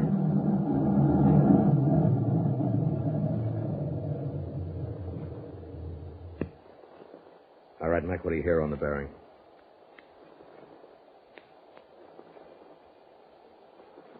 Nothing, sir. Not a thing. Pip's gone. Nothing on the scope either. Must be the radar, Captain. Must be with our luck. Luck can change. Steady on course 033. 033. All ahead full. All ahead full, sir. You never can tell. There have been false alarms before. The procedure is standard, by the book. Maybe one last chance to break the dull, leaden monotony that smothers the boat. In the forward battery, the crew's quarters, another rumor. Hey, we picked up speed. Really moving. Relax, Bergen. I think they got something on the radar again. Cards to the players. Come on, you guys. I got a wife to support. 5, 10, 15 minutes. All ahead full. The little flurry in the conning tower begins to settle. And then... Captain? There it is, sir. We've got it now, sir. We've got it. Yeah. Man tracking stations. Just one pip, but it's a big one. I don't believe it. The men run. There's excitement. No feeling of obedient drill. Even the engines sound different. In the green eye of the radar, the spot grows stronger and holds. A chance, one last glimmering chance for the captain to show he's not a book, to keep his job. Out there in the night, there's something big and fast.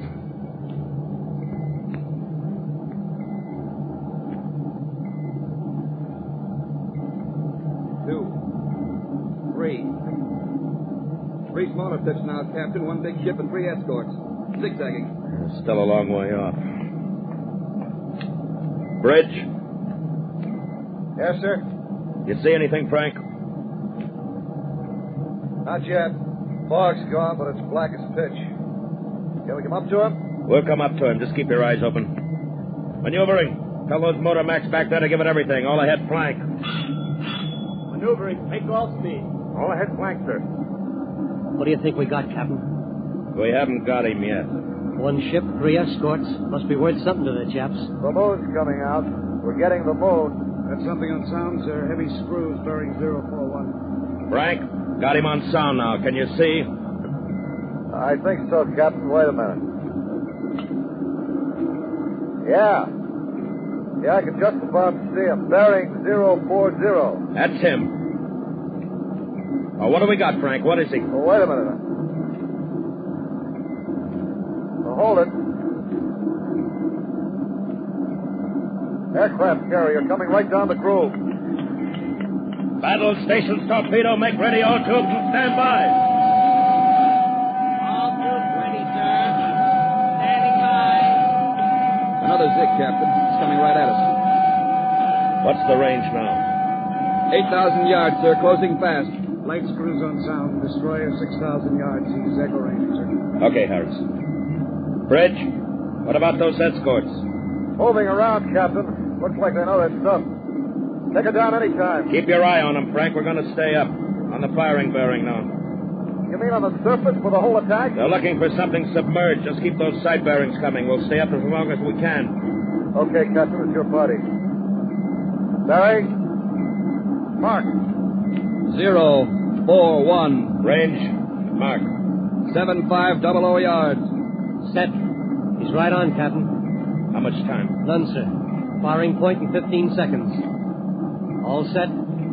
Ready to shoot. Another destroyer, sir. Light screws, high speed. Running this way. Ah, a destroyer coming right at us. Stand by forward. Bridge. Destroyer. I heard you. Shooting observation. Come on, give it to me. Break off, Captain. Dive. He's turned down his lights. Give me the carrier's bearing. Bearing. Mark. All right, Frank. Clear the bridge. Get out here. 049. Set. Fire.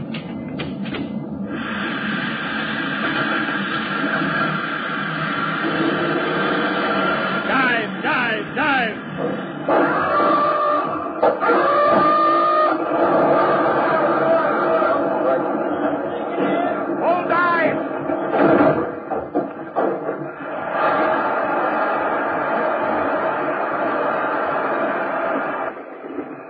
Left full rudder. All ahead emergency. Take her down to 200 feet. All ahead emergency, sir. Rig for depth charge. Rig for silent running. Destroyer had us cold, Captain. 600 yards. Won't have any trouble finding us now. Destroyer close aboard, 050. Forget the destroyer. Sound got on that carrier. Listen for those torpedoes to hit.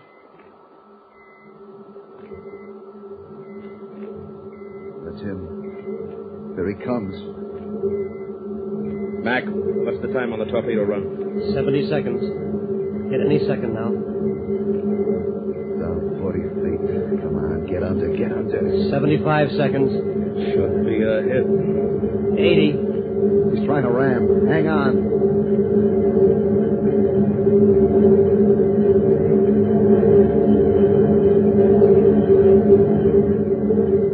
Missed us.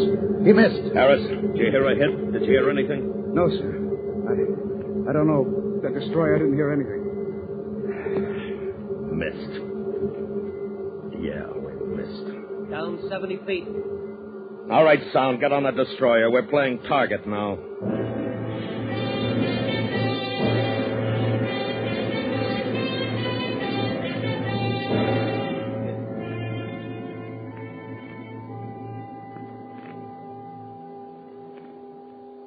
Feet, Captain. Leveling off.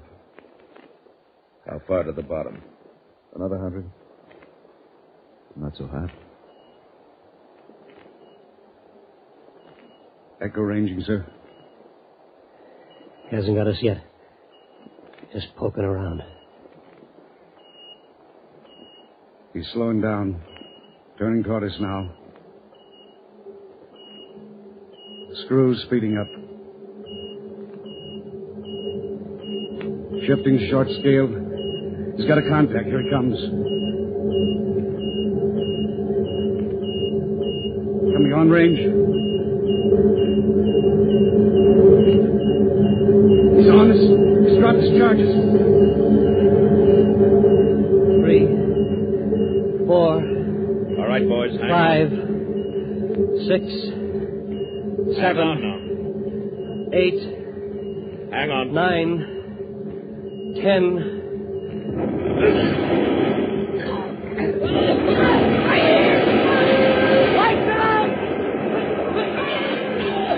All right, emergency light. Turn on that ladder. Somebody help me with Harris. Turn down the volume. Went right through my head. I can't hear. Jensen, get Harris out of here. Get him to his bunk. Find the pharmacist mate. Keep him quiet, Jensen. Those charges were right on. Like he looked right down the source. Yeah. Well, I guess we ran into an expert. Bergen, check all compartments, report all damage. Yes, sir. Mac, get somebody on sound. I'll do it, sir. We're in for it, huh, Captain? Yeah. Just hope she stays together. A beating. And for nothing. The captain tried. He had his chance. Check through the boat and pray none of the damage is beyond small, quiet repairs. Small and particularly quiet. After Bilge's flooding, hull dished in but holding. It's the captain's command because they thought he knew his job. They let him go to sea 4 times with $7 million and the lives of 82 men. Number 1 and 2 air banks emptied. Diving planes damaged. Losing depth control. He listens to the damage. Nothing fatal yet. But it isn't over. There's an expert up there. And he's got all the time in the world. And he's going to take it.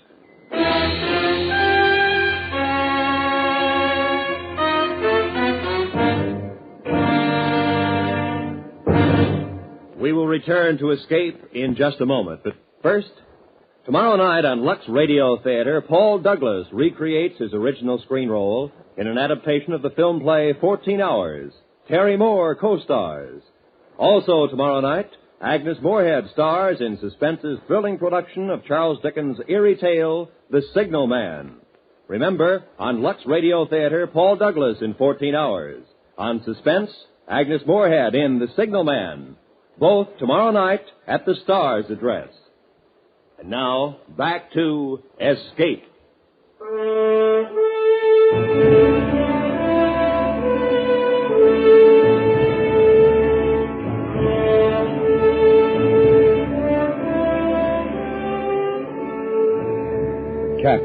waits, and listens in silence. All operations are done by hand now. No pumps, no motors. All necessary movement by silent hands. No air conditioning, no fans, and the temperature climbs to 125 degrees. The boat slants at an odd angle. A bucket brigade bails endlessly from a flooding bilge, empties it forward, hoping to level the boat. A working party tries to repair the damaged diving planes. Okay. What's going on? Heave. Slack off. Rest. Oh, you get back. How's it coming, Mendoza? I can't tell, sir. She's jammed good. Might be able to do something. Buster boy up there. Well, do the best you can. Sir, are you walking back to the conning tower? Yeah. I'm on a goodwill tour. Fine, sir, but would you mind taking your shoes off? Make a terrible noise. Yeah, sure. I'm sorry. Silence. Silence means life. Captain Hall walks the ship silently.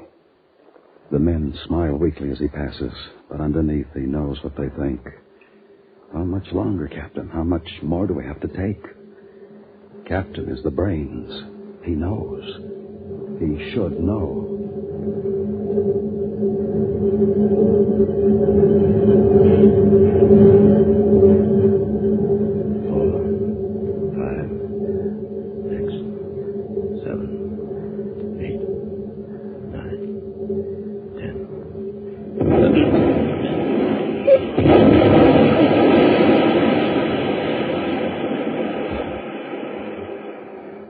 Captain, we're going to get out of this, ain't we? Yeah, Jensen, we'll get out of it. Just sit tight.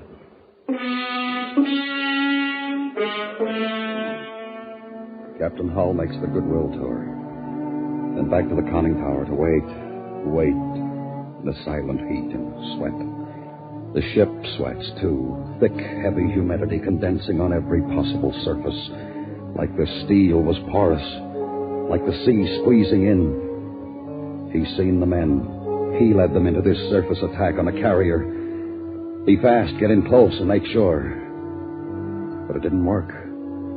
Now, work hard to breathe the same foul air they breathed 4, 6, 10 hours ago. He led them into this, and for nothing. Turning this way. Here he comes again. Not anymore. Not anymore.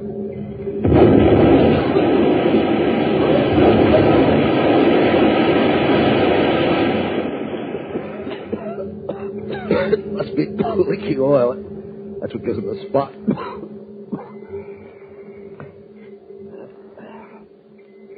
The bottom. 300 feet.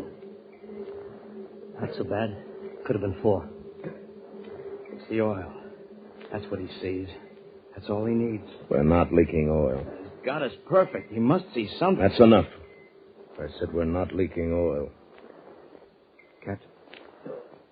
What, Jensen? Can we get off the bottom, sir? Sure.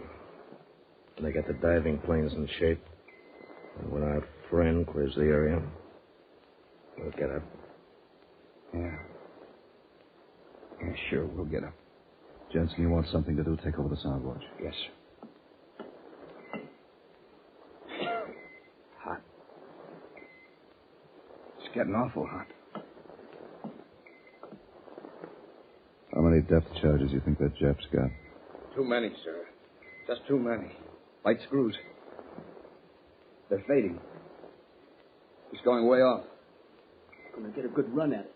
Maybe he thinks he scored a bullseye. He's too good to make that kind of mistake. Thanks. You're a big help. Go on. Get your salt. It's too hard to argue. Captain, maybe... Does he think he got us? Jensen, can you still hear him? Just barely, sir. Just barely. It's gone now, sir. I can't hear him. Captain, Be smart. Lie out there and wait. See if we move. That's the way we got to look at it. There's one thing he doesn't know. We got to wait anyway.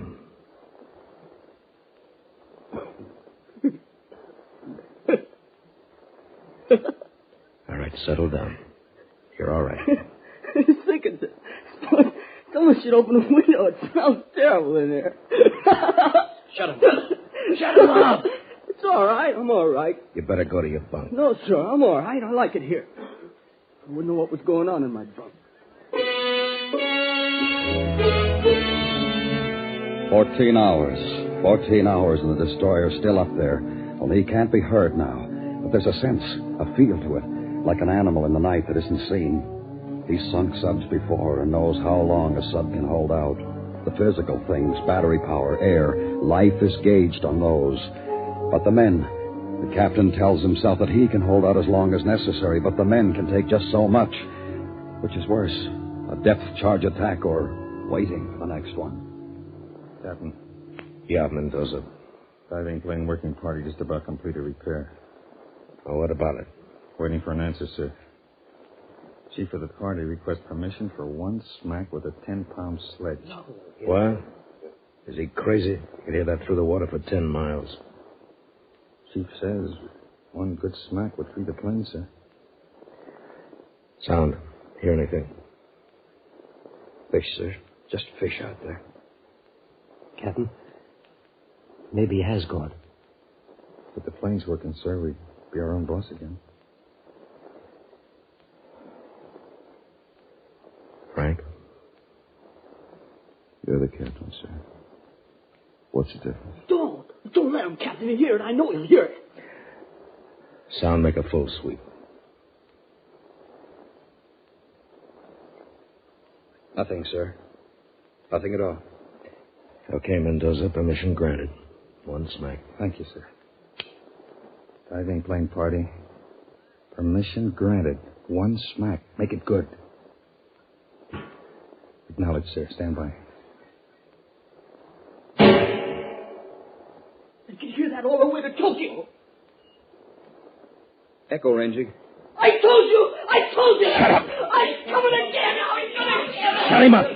Stop it! Sit on him! He's turning. Coming at us.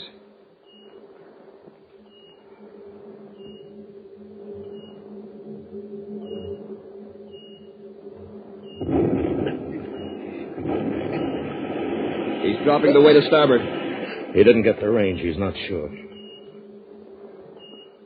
He's turned away, sir. Going away at high speed. He lost us, Captain. He lost us. Mendoza, report from that damage party. Reporting now, sir. Our planes work, sir. It's a jury rig, but they work.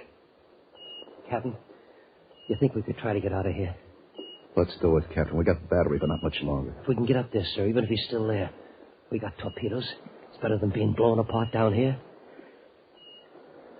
All right. Battle station surface, make ready all tubes and stand by. Surface, surface, surface.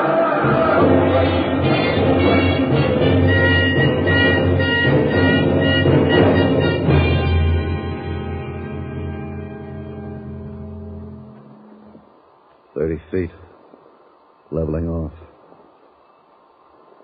Up periscope.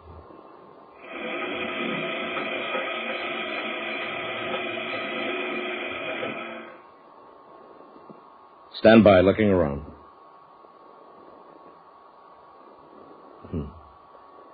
The sun's just setting. Full sweep.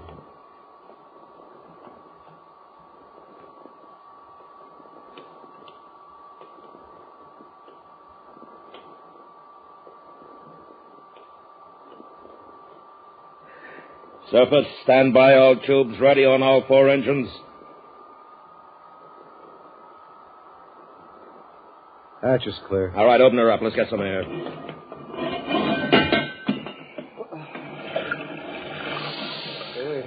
Smell. Smell that. Oh, boy. Open the main induction. Start the blowers.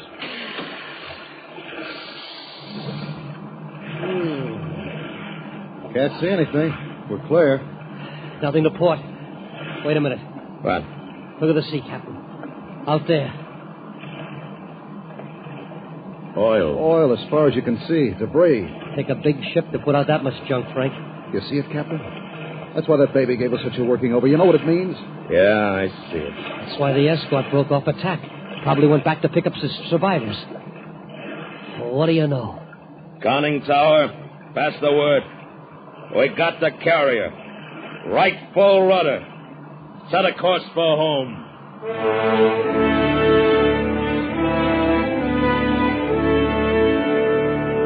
The course is due east. To the captain, the air smells fresh and sweet. Home with 82 men. 18 torpedoes left out of 24. But a captain who sinks a carrier doesn't have to worry about a desk job anymore. December 16, 1944. USS Amberfish, SS-593, completed her fourth war patrol. After experiencing severe depth charging from enemy forces, she surfaced and confirmed sinking of large aircraft carrier. Then set course for Pearl Harbor.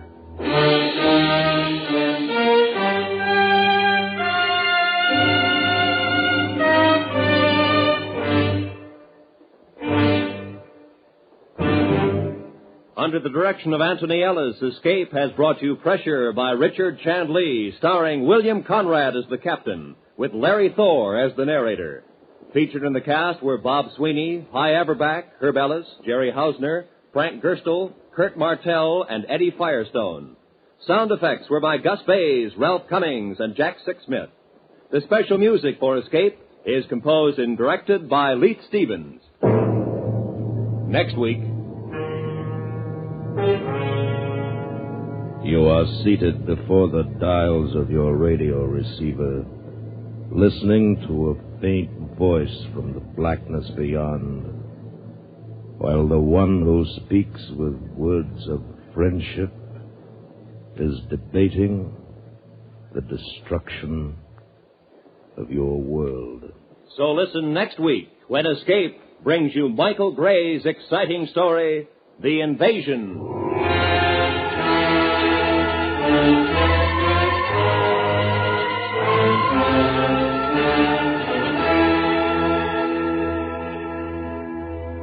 You want pleasure in the daytime? Here are two things to do about it. For one, join Arthur Godfrey Monday through Friday. For another, you're welcome to CBS Radio's House Party starring Art Linkletter. Yes, Arthur Godfrey Time and Art Linkletter's House Party every weekday on CBS Radio. This is Roy Rowan speaking. Remember, America's 45 million families listen most to the CBS Radio Network.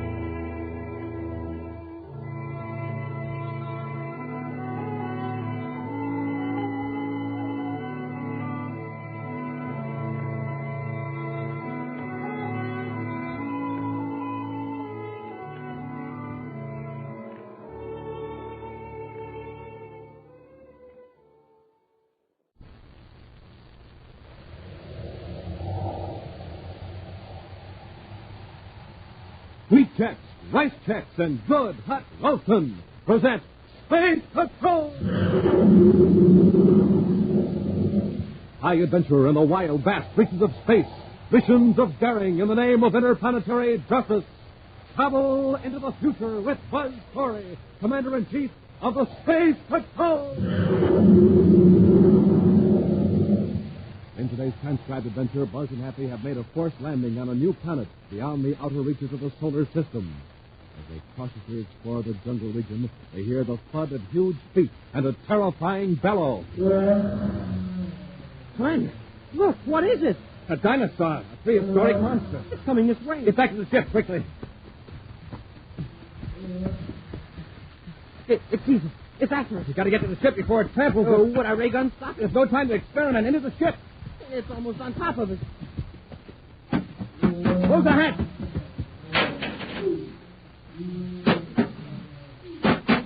Spattering the ship. It's big enough to crush us like an eggshell.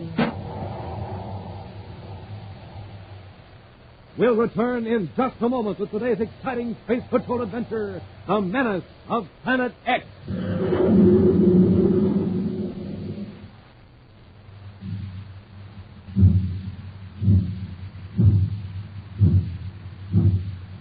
Hey, do you hear that, Space Patrollers? That's the Terra City Express train. It's trying to get up speed on ordinary fuel. Not very speedy, was it? But now listen to that same train with super fuel in its tank.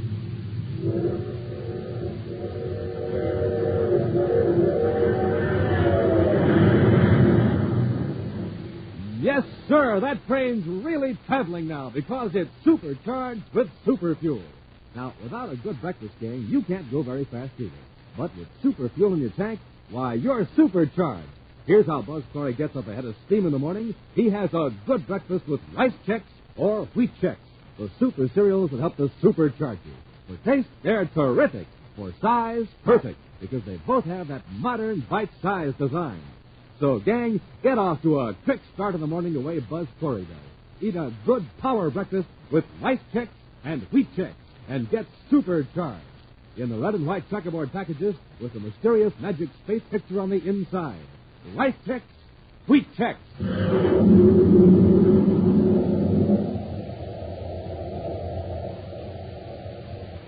And now, today's Space Patrol adventure.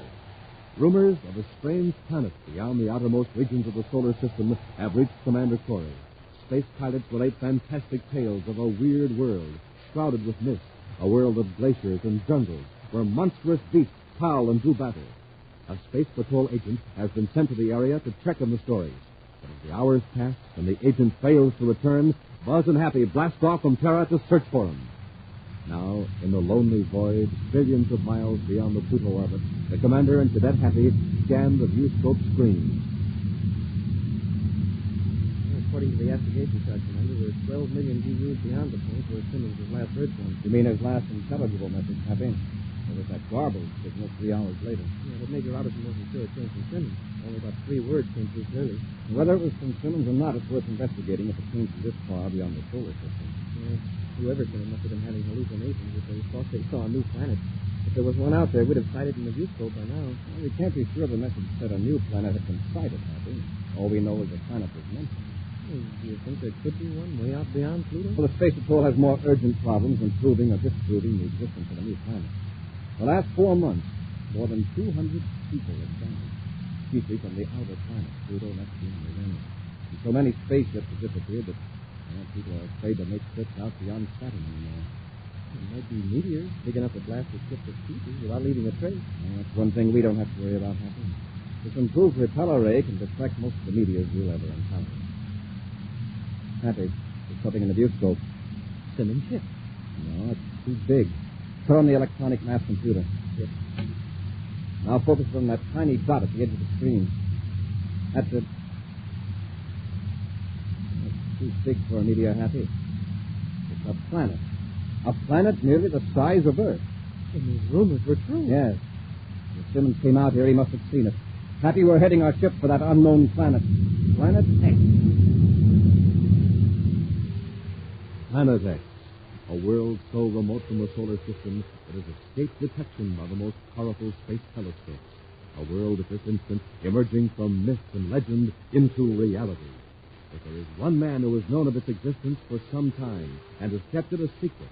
Over the years, he has built an empire on the strange planet, enslaving the subhuman natives and surrounding himself with criminals and scum of all the planets. He is Commander Corey's arch enemy, Prince Baccarati. The towers of his huge, gaudy castle rise into the mists. Mists that swirl about banners emblazoned with Baccarati's dread symbol, a black falcon. Within the castle, the prince, accompanied by Dr. Malengo, a warped scientific genius, opens a heavily barred door and enters a room where a haggard figure slumps against the cold stone wall. Simmons, get up. You've been like that for an hour, you have. I think you're going to kill him. I'll get him up. On your feet! Take your hands off me, you big overdressed clown. You're like all the rest of the Space Patrol. Don't know how to act in the presence of your superior. Superior? Just because you can bully a lot of primitive natives on this backwashed planet doesn't mean you're anything more than a big wind. No lieutenant of the Space Patrol is going to make a fool out of me, Marco Rossi. No more time on this stubborn hole. I think he came across my planet by accident. Your Highness, when he doesn't return, Corey will send a search mission after him. That's true. But we have nothing to fear. They'll never get close to the planet. We can destroy a whole fleet of Space Patrol ships with our controlled meteors. And in a few weeks, I'll have my own fleet of spaceships built out to the point where we can attack the United Planet. What will you do with Lieutenant Simmons? Oh, now, I've been taken to the Glacier. They'll be put to work in the Endurium mine. They'll be stopped human. But Your Highness, he won't survive more than a week underground. Only the natives can endure the cold up there in the mine. He's in touch with I only wish I could send Commander Corey out there, too. Come on, Malengo. Let's go out to the tower and check the view.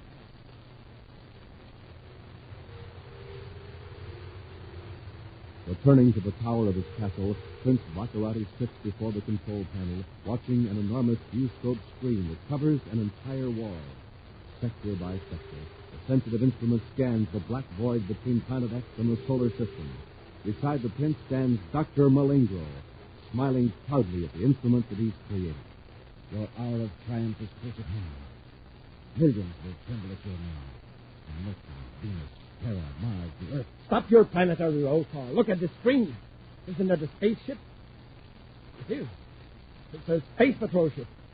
Only one. It's Commander Corey's ship. See the insignia? Terra Pride. I suppose he's sighted the planet. Of course he has. He's coming right toward it. This is the 10th Viking radio code. We found a meteor control.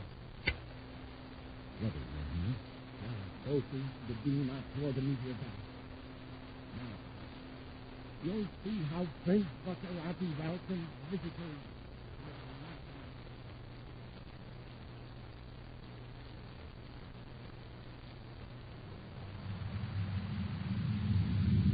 Happy, this is incredible. Planet X not only has land, but vegetation, thick vegetation near the equator. Remember those rumors about jungle growth and giant animals? Yes, but they're still too far away to confirm that. All we can be sure of now is that there's a desert region, a zone of vegetation, and ice caps at both poles. The meteor warning system. Look, there's a swarm of meteors heading right toward our ship. Oh, smoke and rockets, where did they come from? Check their trajectory on the viewscope so we'll know how to avoid them. Yes, but they seem to be swerving out of that meteor belt we checked at 18 degrees high. You're right, Happy. They're not following a consistent orbit. They're being pulled right toward us. Commander, we're in a collision course. They're converging on us, a whole flock of them. Here's where we test our super repeller ray, Hap. Commander, several meteors are coming head on. Is it working? We'll know in a couple of seconds. Watch the viewscope.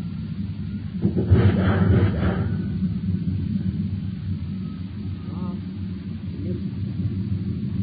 at their trajectories now.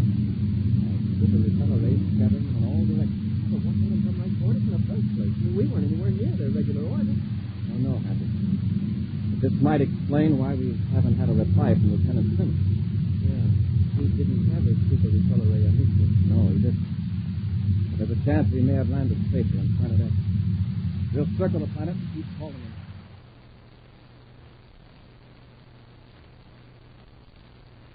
Rango, what's happening? None of those meteors is taking effect. Standard has always worked before? Yes, on our dummy test ship, but this is Commander Corey. If he sends out a report on this planet... Yes, Captain, what is it? The Space Patrol Lieutenant to escape. Escape? We were taking him to a spaceship to transport him to the glacier. There's a dispute between his guards and in the confusion escaped. Oh, the big punch. Search every inch of the castle ground. But he's beyond the castle walls, headed south toward the jungle. In that case, let him go. With those monsters in the jungle, Lieutenant Simmons won't survive more than a few hours. Back to your post, Captain. I have more important things to do. Yes, Your Highness. Malago, what good is your stupid invention? Corey's getting so close to our planet, we can't hurl any more meteors at him. Seems to have some defense against him. But there is still our robot control. We can neutralize Corey's controls, operate his ship from here. We can crash it in the desert. Let's do something of that. Suppose we force him down in the jungle. Land him safely. Let him think he has a chance for so long. Not knowing about the giant lizards, the prehistoric monsters. We'll see how effective Corey's superior brain is against 100 tons of brute force. Switch on the robot control.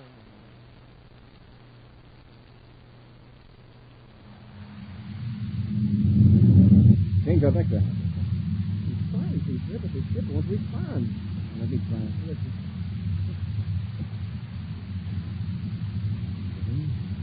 Feels like the controls are frozen. Commander, we're losing altitude. Adjust your seatbelt, Happy. We're going to crash. Yes.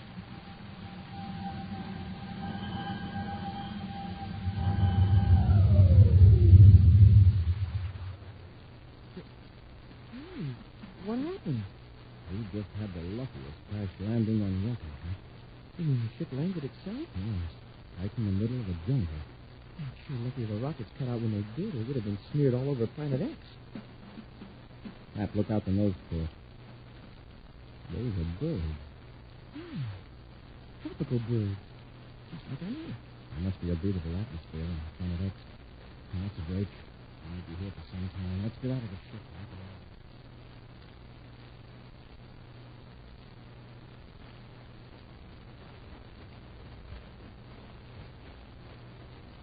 Oh, this planet is hot. Like a steam bag. These giant ferns must be 80 feet high. I wonder if those birds are good to eat. I mean, when our ship's supplies run out. We've got emergency rations for 6 weeks. But we'll be able to repair the ship before then. Hey, Commander, what's that? I don't know. Sounds like an animal of some kind, a big one. It's coming this way. Smoking rockets, Commander. Look at that. What is it? A giant dinosaur. A dinosaur? Get back to the ship quickly. It's season. Commander, it's after us. We've got to get into the ship before it tramples us to death. Would our ray gun stop it? No time to experiment. Into the ship quickly. It's almost on top of us. Close the hatch. Commander, it's right outside the door. It's flying at the ship. Keep your fingers crossed, Happy. That beast is big enough to crush this ship like an eggshell.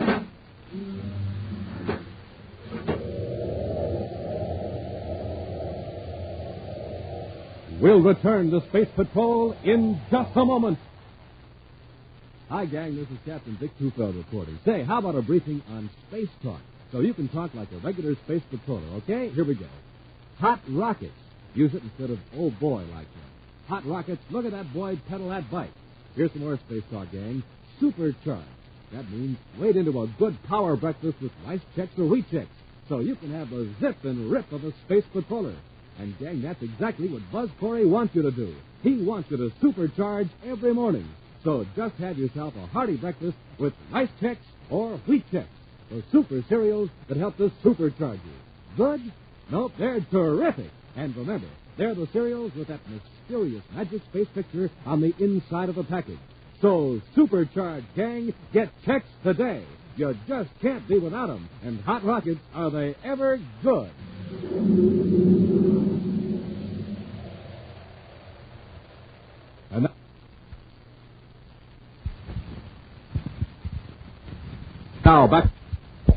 And now back to our Space Patrol adventure, The Menace of Planet X. With the aid of Dr. Malengro, Baccarati sighted Corey's ship through a mammoth viewscope in the tower room of the Prince's Castle on Planet X. Using a robot-controlled beam, Baccarati forced the commander's ship down in the jungle, where Buzz and Happy were attacked by a giant dinosaur, one of the monsters that inhabit the steaming jungle region. Now the enormous creature rips at the hull of the ship with all the force of its 100-ton bulk. Commander, it's going to tip the ship over. It's only a matter of time till it batters in the hull. Oh, if we could only blast off. Maybe if we open the hatch and fired at the dinosaur with our ray gun. It'd be like hitting an elephant with a fly swatter. He'd ram that armored head of his inside the hatch and we'd be finished. What are we going to do? If the rockets won't work, we're stuck. Hey, wait. Our lighting system still operates. Maybe the super repeller ray will work, too. Brace yourself, Happy. The ship may lunge around a bit. Yes, sir.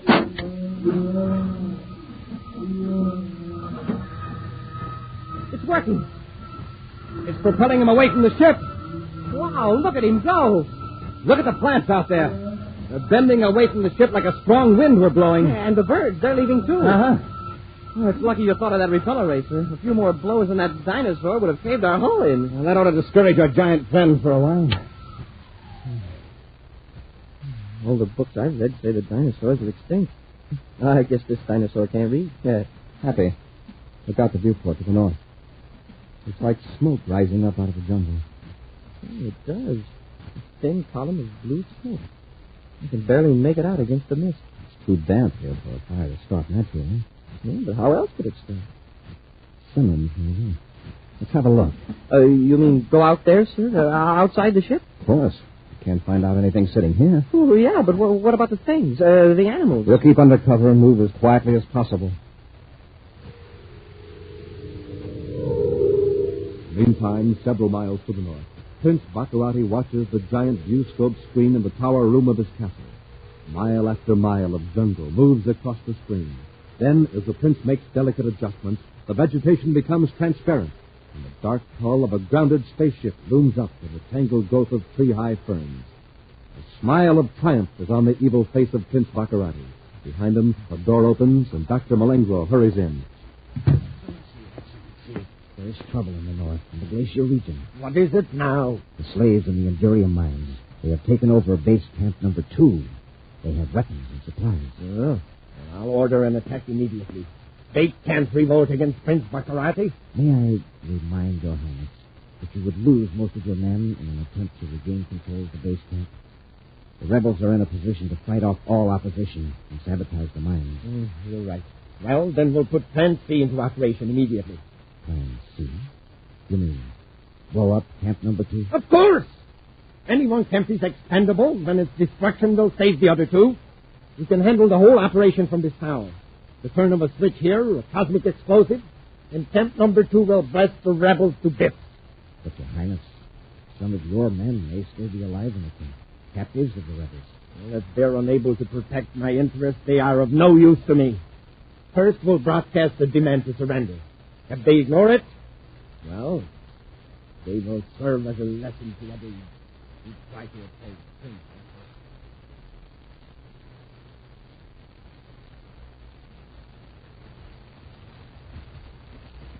I think I see flames through the undergrowth, sir. Right up ahead.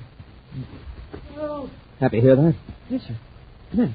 There's a man coming toward us. It's a space patrol uniform, Hap. Come on. Commander Corey. Yes, Lieutenant Simmons. Hold him, Happy. He's about to collapse. Take it easy, Lieutenant. Here, lean against me. He's hurt. We'll carry him to the ship. I'll be all right, Commander. I heard your ship land. I managed to get a fire going. We saw it. Did you land in the jungle, too? No, sir. At a castle a few miles to the north. Castle? It sounds like I'm out of my head, but I'm not. Commander, Prince Baccarati is here on this planet. Baccarati? He's built up an empire here. Rounded up some of his old gang and made the natives work for him. Natives? On this planet? Yes. They're very primitive. Never advanced beyond Stone Age culture. Baccarati's forcing them into slave labor. Up north in the glacier region, he's got thousands working in the Endurium mines. That's where he was going to send me when I escaped. We'll take you to the ship, Lieutenant. When you rest up, you can help us fix the controls and we'll blast off. Yeah, something went wrong. Lucky we landed easy. That wasn't luck. Baccarati forced you to land, like he did me. He'll never get that ship off the ground. Unless we get to Baccarati. How far is this castle from here? It took me 6 hours to get here. Commander, don't go near that castle. Baccarati hates you like poison. You'll end up in the glacier or worse. If you get out, Lieutenant, we can get in. And we can't stay in the jungle. How'd you escape? Through a tunnel in the wall, sir. It was used to haul materials from the quarry when the castle was being built. It's obvious you're too weak to go back with us. We'll leave you in the ship. I'm happy now to go on to Baccarati's castle. If you could wait till I rest up, Commander. It'll be a day or two before you're fit to travel. You'll be safe in the ship. Just tell us how to find the castle.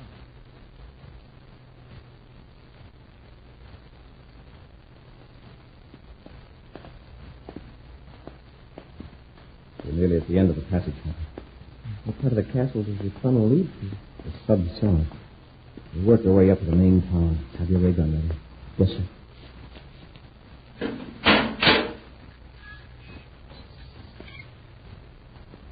All right, come on.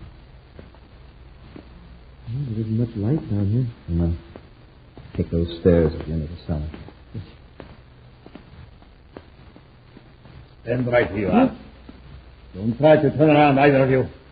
Don't try to use your weapons, or I'll be forced to use mine. This weapon in your back is a plastic gun. A plastic gun? When I pull the trigger, you will be completely encased in a coating of transparent plastic. You couldn't move. Now, will you drop your weapons while you're still able to? All right. Drop your gun. Yes, sir. Very wise. It would be rather awkward to move with plastic statues. Now, step into the elevator. I'll turn you over to Prince Baccarat. There's no answer from Base Camp 2, Your Highness. But they must be listening. Might I suggest one more warning? They had all the warnings they're going to get. Turn on the detonator ray machine. We'll blow our base camp number 2. At once, Your Highness. Get moving. Ready. What's the meaning of this interruption? I found them in sub-cellar 5, Excellency. Well. Commander Cook, welcome. Now that you're here in my castle, there's no use wasting power. Cut off the robot control on his ship, Major. He's not going back to you. If you don't turn us loose, it'll only be a matter of time till a squadron of space patrol ships finds your planet and turns this castle into a pile of rubble. Oh, you're just so terrifying me, Commander. I can cope with any force the space patrol sends against me. Cadet! You dare to let the Prince Baccarati out, so you... I'll remember that, Baccarati. Careful, Commander. My guards can render you helpless with his pesky gun. I understand you're playing emperor again, Baccarati. You're using slave labor, forcing natives to work for you. You may not realize it, Commander, but you and the cadet are now slaves yourselves. I need replacements in the Endurium mine back in the Glacier region. Which reminds me, Malengo, it's time to destroy the rebels at base camp number 2. Shall I turn on the detonator machine now, Your Highness? Yes. Commander, you will now see how completely I hold the power of life and death over my subjects. When I press this switch, more than 100 rebels will be blasted to bits. Thousands of miles from this castle.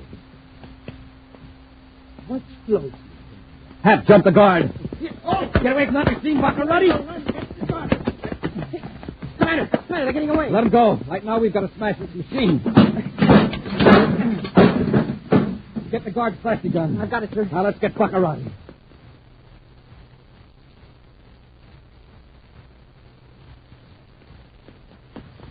There they are, sir. They just turned the corner. Down the corridor, quick. Baccarati, stop! Commander, they're climbing out a window. After them, Happy.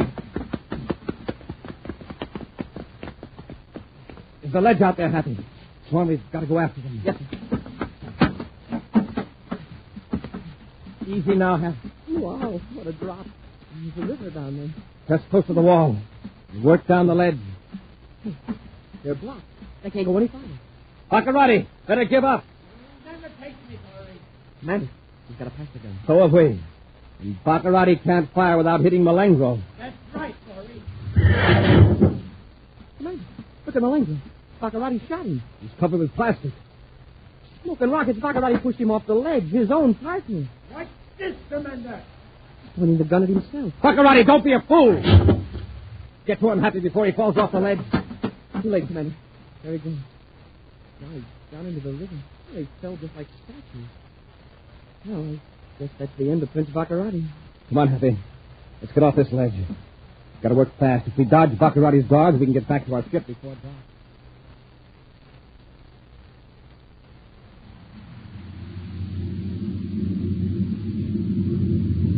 Lieutenant Simmons is asleep in the aft compartment, sir. Good. You could do with a little rest yourself, Happy. Oh, I'm not tired, sir. Commander, you know I'm glad we got away from Planet X and saved those people in the glacier, but... Well, I'd feel a lot easier if I knew for sure about Baccarati. Can we cross him off? That's what we're going to find out on our next visit to Planet X. An exciting preview of next week's Space Patrol adventure in just a moment. Hey, what's going on, young man? What do you mean, putt? I'm playing like I'm driving a surface car on Mars. Well, it sounds to me like you've got nothing but ordinary fuel in that tank of yours. You're just a putt. You know what your car needs? Super fuel. Here, I'll put some in. There now.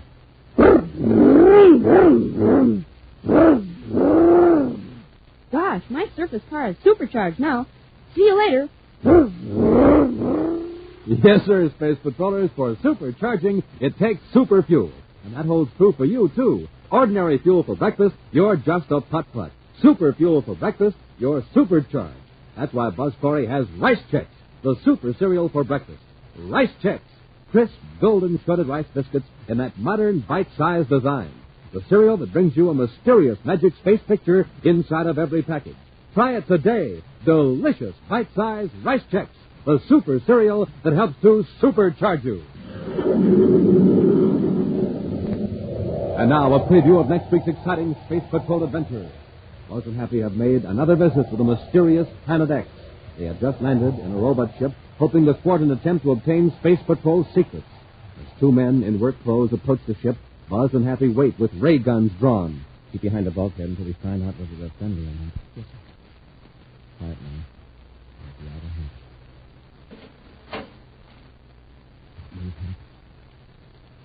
Use your gas gun, Malengo. Commander, I can't see. You fell right into my trap hole. This is your last trip to Planet X. Be sure to join us next week for the thrilling story, The Trap on Planet X, when Wheat Chex, Rice Chex, and Good Hot Ralston again present Space Patrol! Special bulletin for boys and girls in Cleveland, Ohio, and Syracuse, New York. Buzz Corey's own space battle cruiser, the Ralston Rocket, will be in your area next week. Don't miss it. The Ralston Rocket. Space Patrol, created by Mike Moser, starring Ed Kemmer as Commander Corey and Lynn Osborne as Cadet Happy, was written by Lou Houston, produced and directed by Larry Robertson, executive producer Mike Devery. Other players were Bela Kovach, Norman Jolly, Ken Mayer, and Stephen Robertson. Dick Tufeld speaking. Now, don't forget to tune in next Saturday and every Saturday when Wheat Chex, Rice Chex, and Good Hot Ralston again present Space Patrol! Be sure to see another exciting Space Patrol program on your local ABC television station. Consult your local newspaper for time and channel. This program is broadcast to our armed forces overseas through the worldwide facilities of the Armed Forces Radio Service. Space Patrol came to you transcribed from Hollywood. This is...